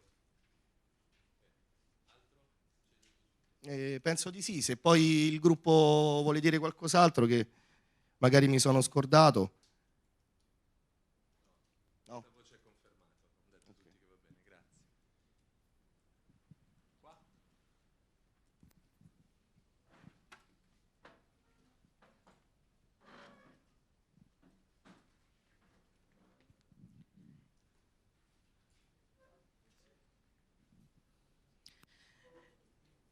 Come spiegavo al gruppo, circa un anno fa, io mi sono occupata per tanti anni di salute, di donne nei femminili delle maggiori testate italiane, e poi chiaramente, come tanti di noi, c'è il desiderio di creare una testata propria, con dei contenuti propri molto forti, eccetera. Mi è venuto in mente di fare un giornale online dedicato però a un target ben preciso, che secondo me non è abbastanza rappresentato o coperto nella carta stampata, quello che riguarda le donne over 50, in cui si trattano temi principalmente di salute, di benessere.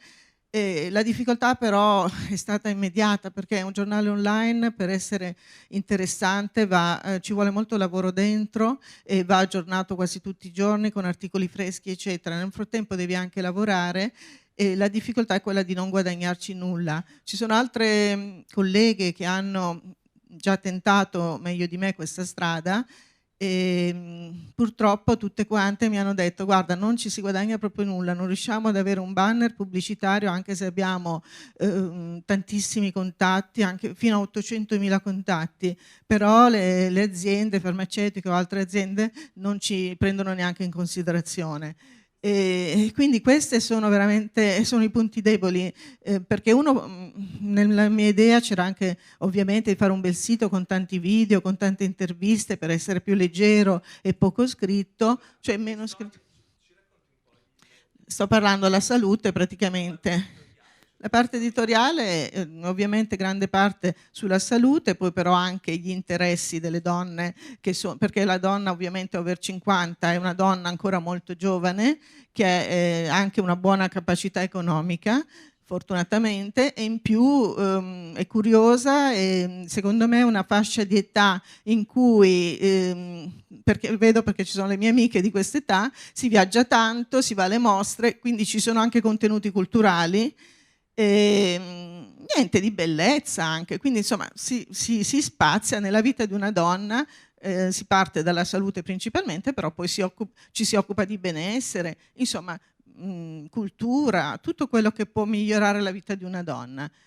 Solo che, ripeto, quando arrivi a chiedere soldi in giro per avere dei banner si fa molta fatica, ma io penso che poi alla fine solo i grandi siti, tipo quello del Corriere, quello di Repubblica, riescono, ovviamente, che hanno una struttura meravigliosa, ad attirare la pubblicità. Per il resto non lo so come possiamo fare, sono qui per questo.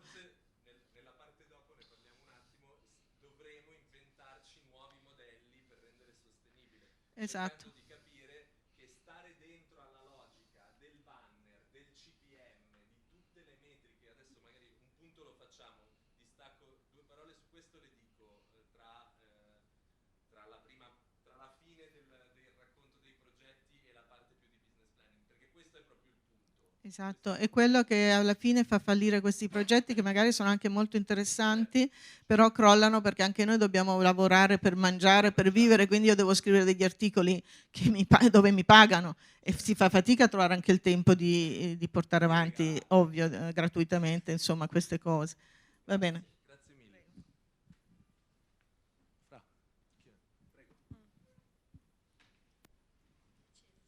Allora, salve a tutti intanto. Allora, il nostro progetto è un progetto fortemente geolocalizzato, con contributi di come si può dire, microcronaca. Questo non vuole dire un'ANSA, cioè una cosa che esiste già. Perché? Perché ovviamente nei piccoli quartieri delle varie città l'ANSA non arriva. Quindi sarebbe la possibilità di dare agli utenti una piattaforma per scrivere la cronaca dai piccoli borghi, dai piccoli quartieri. Cosa succede? La domanda è: ma se questo succede, inevitabilmente la qualità viene meno, perché tutti possono contribuire liberamente e non c'è un controllo, ma noi abbiamo pensato ad un format stabilito, ovvero non c'è una narrazione libera, ma abbiamo dei campi ben precisi da compilare.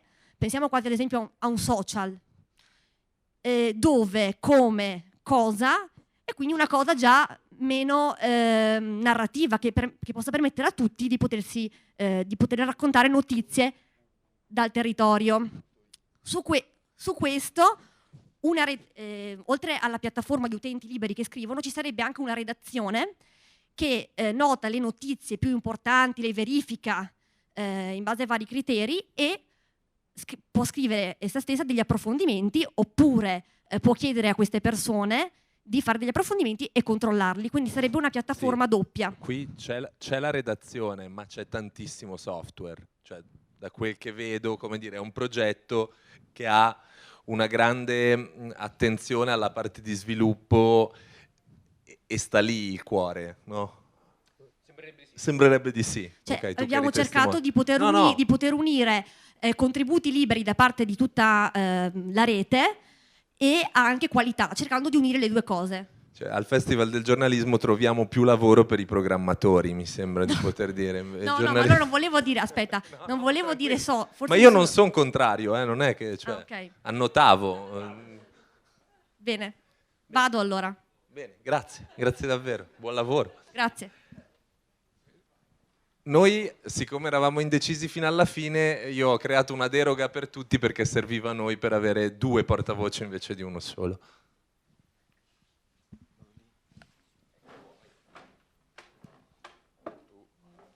Scusate, siamo incassati a Tetris. Allora, salve a tutti, sono Marco e mi hanno dato questo compito indegno di rappresentare il mio / nostro progetto. Praticamente il progetto è un progetto culturale che si sviluppa in una nicchia. È un blog / sito che parla di pittura, scultura e fotografia ed è praticamente un progetto che viene fuori da un'esperienza mia personale. Io faccio il commercialista, non c'entro nulla col mondo del giornalismo, però sono sposato con una giornalista e ahimè ha una serie di amici giornalisti, quindi grazie prego. E da qui ho seguito un corso di giornalismo di una persona che è qui presente, quindi questa ragazza bionda è la fautrice di tutto ciò, e innamorato del giornalismo comunque a parte gli scherzi, e occupandomi anche nella vita di cultura. Raccontaci il progetto, esatto. Scusa, non te la prendo. Sono arrivato appunto a creare questo progetto. Niente, il progetto sostanzialmente è questo, è un giornale online che si va a inserire in una nicchia appunto che è quella culturale, ma di pittura, scultura e fotografia, perché mi sono reso conto, facendo delle indagini di mercato molto superficiali, che molti giornali parlano di cultura ma non entrano poi fortemente in questi settori, e quindi sto cercando di creare appunto questo progetto incuneandomi appunto in queste 3 branche fondamentali.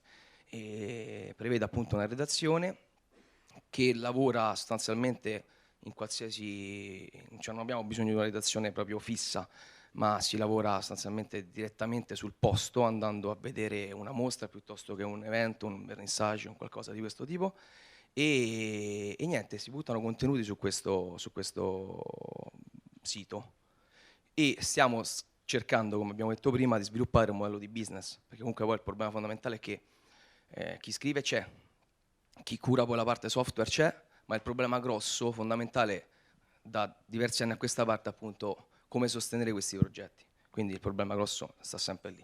Io ho tentato di, come spiegavo prima, di creare un modello di business che ho chiamato misto, sinceramente, dove c'è all'inizio una ricerca di sponsor grossi che sono posizionati su un asset alto, che funzionano un po' da mecenati, cioè coloro che si innamorano del progetto, che adesso raccontato così non ha senso comunque, che si innamorano del progetto e che sovvenzionino questo tipo di prodotto. Dopodiché il passaggio successivo è invece proporre agli investitori reali, quindi chi vuole investire su questo sito realmente con la propria immagine, di proporre appunto un investimento anche per loro, reale e fattivo, dicendo: signori, questo è il nostro modello, sponsor importanti hanno sovvenzionato e credono in questo prodotto, noi vi diamo non la garanzia ma una futuribilità di esposizione nei confronti della massa, e poi c'è la vendita di una serie di prodotti di investimento relativi all'arte. Esatto. Perfetto, grazie. Buongiorno a tutti, mi chiamo Diletta. Devo dire la verità, questo non è un mio progetto, è venuto fuori come sintesi di quello che era uscito fuori dal nostro gruppo, che sono venute fuori molte idee, quindi ho provato a cogliere elementi da alcune per sintetizzarli. quello che era venuto fuori era una necessità di semplificazione del linguaggio burocratico. Sì, stringo. Ok, allora è una testata online che racconta in maniera accessibile, il più possibile anche magari divertente, il mondo dell'agricoltura biologica e pratiche di coltivazione o di cibo sostenibili. Allora, cosa succede? Semplifica quello che è un linguaggio burocratico delle normative sul biologico, perché l'osservazione da cui nasce l'idea è il fatto che sì, il mercato del biologico è in crescita, però ci sono molte resistenze dovute alla diffidenza verso il marchio del biologico, il fatto che si compri, gli scandali, eccetera. Bene, quindi ha un pubblico potenziale di persone che mangiano, quindi direi molto esteso, e un pubblico diciamo più attuale di persone sensibilizzate al biologico e alla sostenibilità o in via di sensibilizzazione, puntando a quel pubblico lì, provare a intercettare aziende che fanno il biologico o decidono di investire in una riqualificazione sostenibile delle loro aziende e usare loro come fonte di finanziamento per parlare di un tema e quindi creare consapevolezza sulle persone, quindi raccontando il cibo, l'alimentazione, l'agricoltura sostenibile, quindi creare anche un valore sociale, far capire quali sono i benefici di questo tipo di pratiche.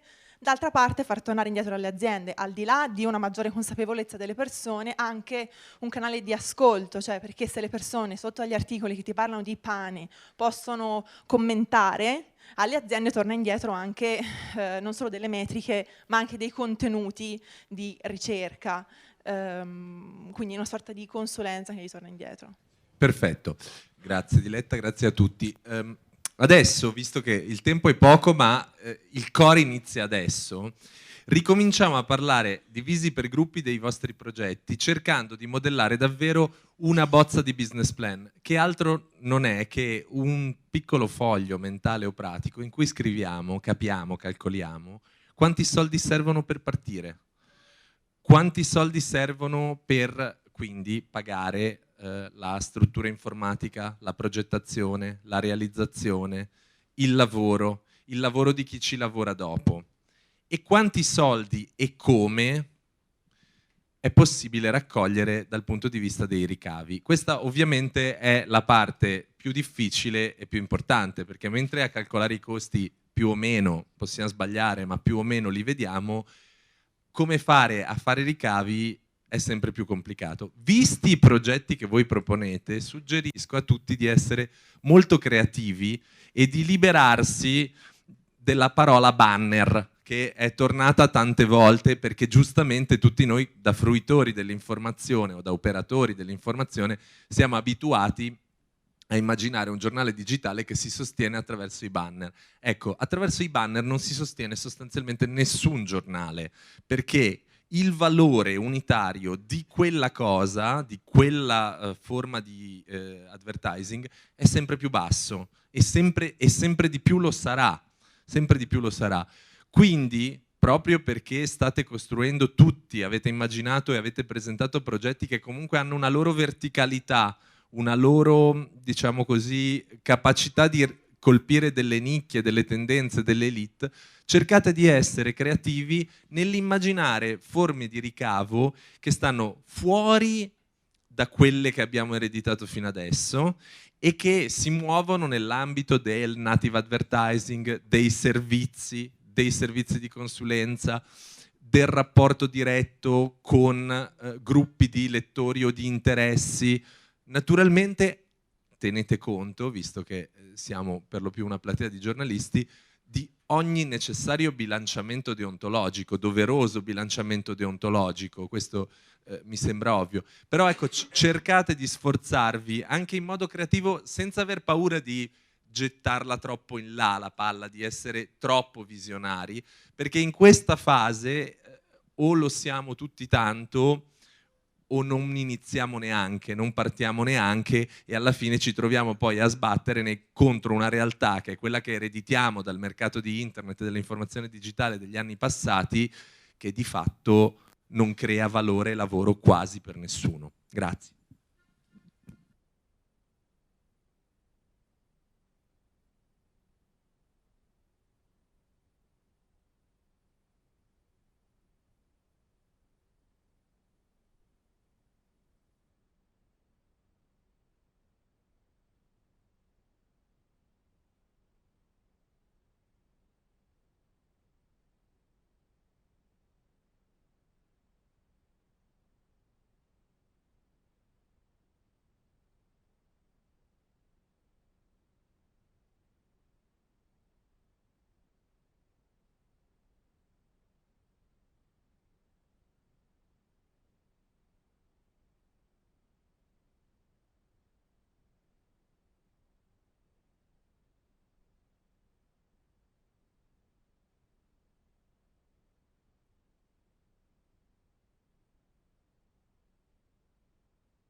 a lot of slides. It's not going to be a session when I'm going to talk at you. It's going to be a session where you actually get a chance to work with some data.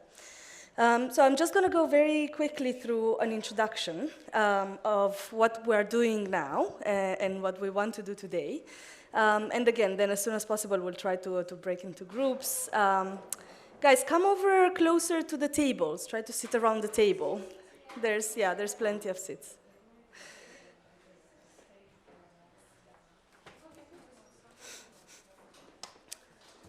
All right, so first of all, thank you so much for joining. I'm so impressed how many of you are here. I thought that it's going to be me and my colleague Zara, given that it's a Sunday afternoon after 5 days of festival and the sun is shining again over Perugia. But we're going to have some fun, so well done for coming to our data expedition. So let me start by telling you a little bit about us. So given that I actually have the microphone all for myself now, I'm going to tell you a little bit about School of Data. So this is our website. We are a project. We're based with Open Knowledge Foundation right now. And our project is about data literacy. So it's about teaching data to journalists and civil society organizations and citizens that in general want to make sense of data, want to understand the world they live in, want to understand what the governments are doing and really be able to dig into data sets and work with them. So yeah, we do lots of things. We do a lot of trainings. We do a lot of kind of interactive, hands-on trainings. We work with lots of people from around the world. We work in many languages. So we're best actually at this kind of trainings, but we also have a lot of content online. So if you're curious a little bit to know what's out there, you can go here, learn courses. And you have some kind of online courses, like an introduction to what is data and how you work with data and what's our methodology to data and so on. So yeah, I mean, as I said, like it's not our strength. We don't expect like a MOOC or like a e-learning platform or anything like this. We prefer to work with data when people are face to face and when I can actually ask each other questions than online. But we do have a lot of materials there. So if you want to do a bunch of Excel and how to work with Excel, you can look at our website.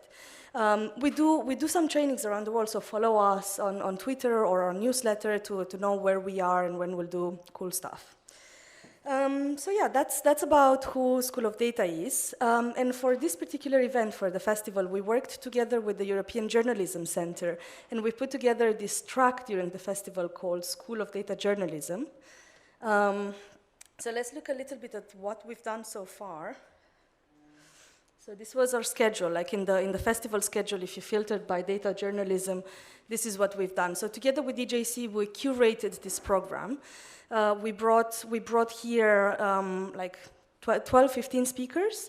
We had a couple of panels and 8 workshops so far. And we talked about lots of things. We talked about data visualization. We talked about mapping and how to tell stories with maps. We talked about all sorts of things, and we are planning to write a lot about everything here.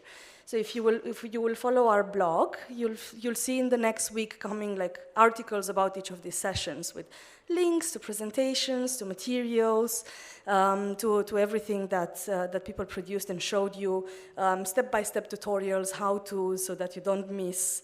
Or if you lost your notes, or I don't know, you don't remember what Gregor said in his second presentation, or things like this, we'll put everything online, so there will be a bunch of resources, both on the School of Data blog and on the website Data Driven Journalism, which is a project curated by our partner, EJC. All right, so I thought if it's useful to maybe very quickly run through some key takeaways that can be also useful for our data expedition. So, for example, in our workshops about data visualization with Gregor, he had 2. There were some key messages, like, for example, don't do data visualization if you don't have a story to tell. If you don't have a question, if you don't have something to say, data is not that important. Data in itself is not a thing unless you want to communicate something with data. He also talked about putting things into context. You know, like don't just show a trend compared to something. So try always to tell people like what they should look at, like how they can read your visualization, how they can put it into context, how can they relate it to themselves. A lot of our speakers spoke about, you know, that people don't care about data. People care about people. That's what Eva said in the past session. So how can you create that link again, like from data to people? How can you make people care about what you said by making it about them? So it's not about something abstract. It's not about something that, you know, I don't care, but it's about me. Like, how does it relate to me? So yeah, we also learned that most of the times you don't need like super complicated charts or like super fancy visualizations. Most of the times you can do stuff with like basic bar charts or basic line charts. So hopefully that will be useful. Then as well, we learned that there are a lot of rules. You know, there's like, don't do 3D charts, word clouds are ugly. But there are times when you break the rules. So it's useful to know the rules, but also know when you can break the rules and try to be creative and don't be afraid to be creative. Then we've seen, for example, bits of code. We learned how to get Twitter data through APIs, and we've seen like some black screens around there and like some people coding, and it was a bit scary, but also like we learned that we shouldn't be afraid of data. And our fellow from School of Data, Kodrina, who wasn't a programmer, learned how to code, and in a year and a half since she started, she got an actual job as a programmer. So coding is not that hard, shouldn't be that scary. I'm scared of it myself, but like I do try, and it's important to try. On mapping, we learned that you don't really always need a map. Working in School of Data, everybody wants to do a map, so everybody has a data project, says, okay, I want to do a map. and the question is like, why do you really want to do a map? What's the kind of story that you can tell about the location that is worth showing on a map? Then we looked at a number of tools for data visualization, for data analysis, for document analysis, and I think the main message around tools is that tools are very limited all the times, and tools are frustrating to work with sometimes, and you need a little bit of patience, and you need to understand what you want to do. So yeah, I think we've done so much. We have also played with Arduinos, and we've talked about sensor journalism. We looked at how to scrape the web, so if data is not reachable or is not in a CSV or Excel file, how do you actually get it from the internet? So hopefully we've learned a lot. Hopefully we gained some skills that will help us today with the data expedition. All right, so that takes me to the data expedition. What is the data expedition? What is it all about? What are we going to do today? We scheduled 3 hours, but I'm hoping that we can wrap in 2 hours so that we can all go enjoy sunny Perugia. So a data expedition is something that we've done in School of Data. It all started maybe like 3 years ago at the Mozilla Festival. I don't know if any of you went to MozFest. So MozFest is an amazing event where you can experiment a lot. You can experiment with a lot of formats. You don't have to be conventional at all. There's absolutely no such things like a podium with a microphone. So we've done this exercise where we had one of our trainers with a cape, and he was like a data magician or something, and he was helping people with their data problems. So basically, a data expedition is a hands-on exercise working with data. The secret is trying to have groups with diverse skills. So the first thing we're going to do in the data expedition, we're going to try to understand what kind of skills we have in the room. We have a beautiful, a character sheet is called. It's inspired by Dungeons and Dragons. And it will help you map your character. Who are you in terms of data? What kind of skills and magic powers do you have with data? So based on this, we're going to try to split you in groups, so don't stay too comfortable at your tables because you might move. So we're gonna split you a little bit in groups, and then at each group, we're going to try to tell a story. So we're going to try to work in smallish groups, maybe like as you are now, 3, 4 people in a group. An ideal size of a group is up to 6 people, so you don't want more than 6 people in a group so that you actually get to communicate and to share your experiences. So as I said, like, hopefully you'll have different skills and backgrounds. Some of you will be journalists and storytellers, and some others will be programmers, and some others will know a lot about data or design and so on. So try to learn from each other as much as possible. And then, of course, your question will be, what do we do in groups? And that's the tricky one. The topic we wanted to suggest to you is underreported stories. So stories that don't get that much public attention, stories that we know are important, but aren't always on the front page. Or different angles of the stories that are on the front page. So somebody said in a panel that, you know, like everybody talks about this story where I don't know how many Christian migrants were thrown out of a boat in the middle of the ocean, but nobody talks about like the bigger picture, how many migrants are there and what do they do and so on. So we will encourage you to think about underreported stories in your group, decide what you want to work, and then go on an expedition to find your data and see how you work with it. And then me and my colleague Zara will walk around and will help you kind of through this journey. We also have like a fallback option. This morning we had a beautiful workshop with Eva from Internews, and she talked us through how to use data to improve breaking stories. So if there's a breaking story and everybody reports exactly the same thing using exactly the same stock picture, how can you improve that? How can you go one step further? So instead of, you know, having the headline like everybody says, and we talked in particular about terrorism in Kenya and the Garissa murders. So, you know, going a bit deeper, what is actually the problem? And we started exploring some questions. For example, you know, like, are there more terrorism murders happening recently or less? Do people trust police? Does the state invest in police? What happened with the flights that couldn't take the police there to save the people in the university? So trying to really go a little bit deeper into a story that maybe exists with some questions and try to explore that. So we had the example, and then after that I'm gonna shut up because I promised I won't talk too much. We had the example of you know, like we opened the BBC homepage, and there is this story. So this is the first story on the BBC homepage today. So we thought, why don't we start with that? We look at that story. We start asking some more questions that are not necessarily, you know, like not reported directly into the story. So for example, how many migrants in total come on the Italian coast? Out of them, how many are asylum seekers? Out of them, how many are not? How do Italians deal with them? What kind of budgets does Italy have for dealing with these migrants?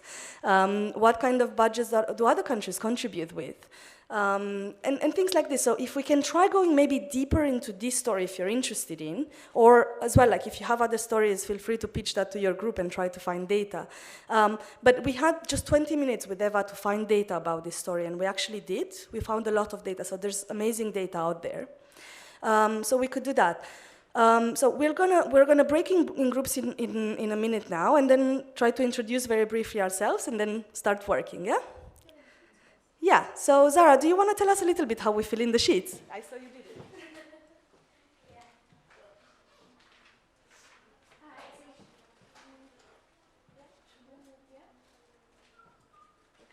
Hello, yeah. Okay, so you should each have a sheet like this. It's based on, as Milena said, from Dungeons and Dragons. And you've got a list of criteria on the back. So there's 5 different roles that you can be here.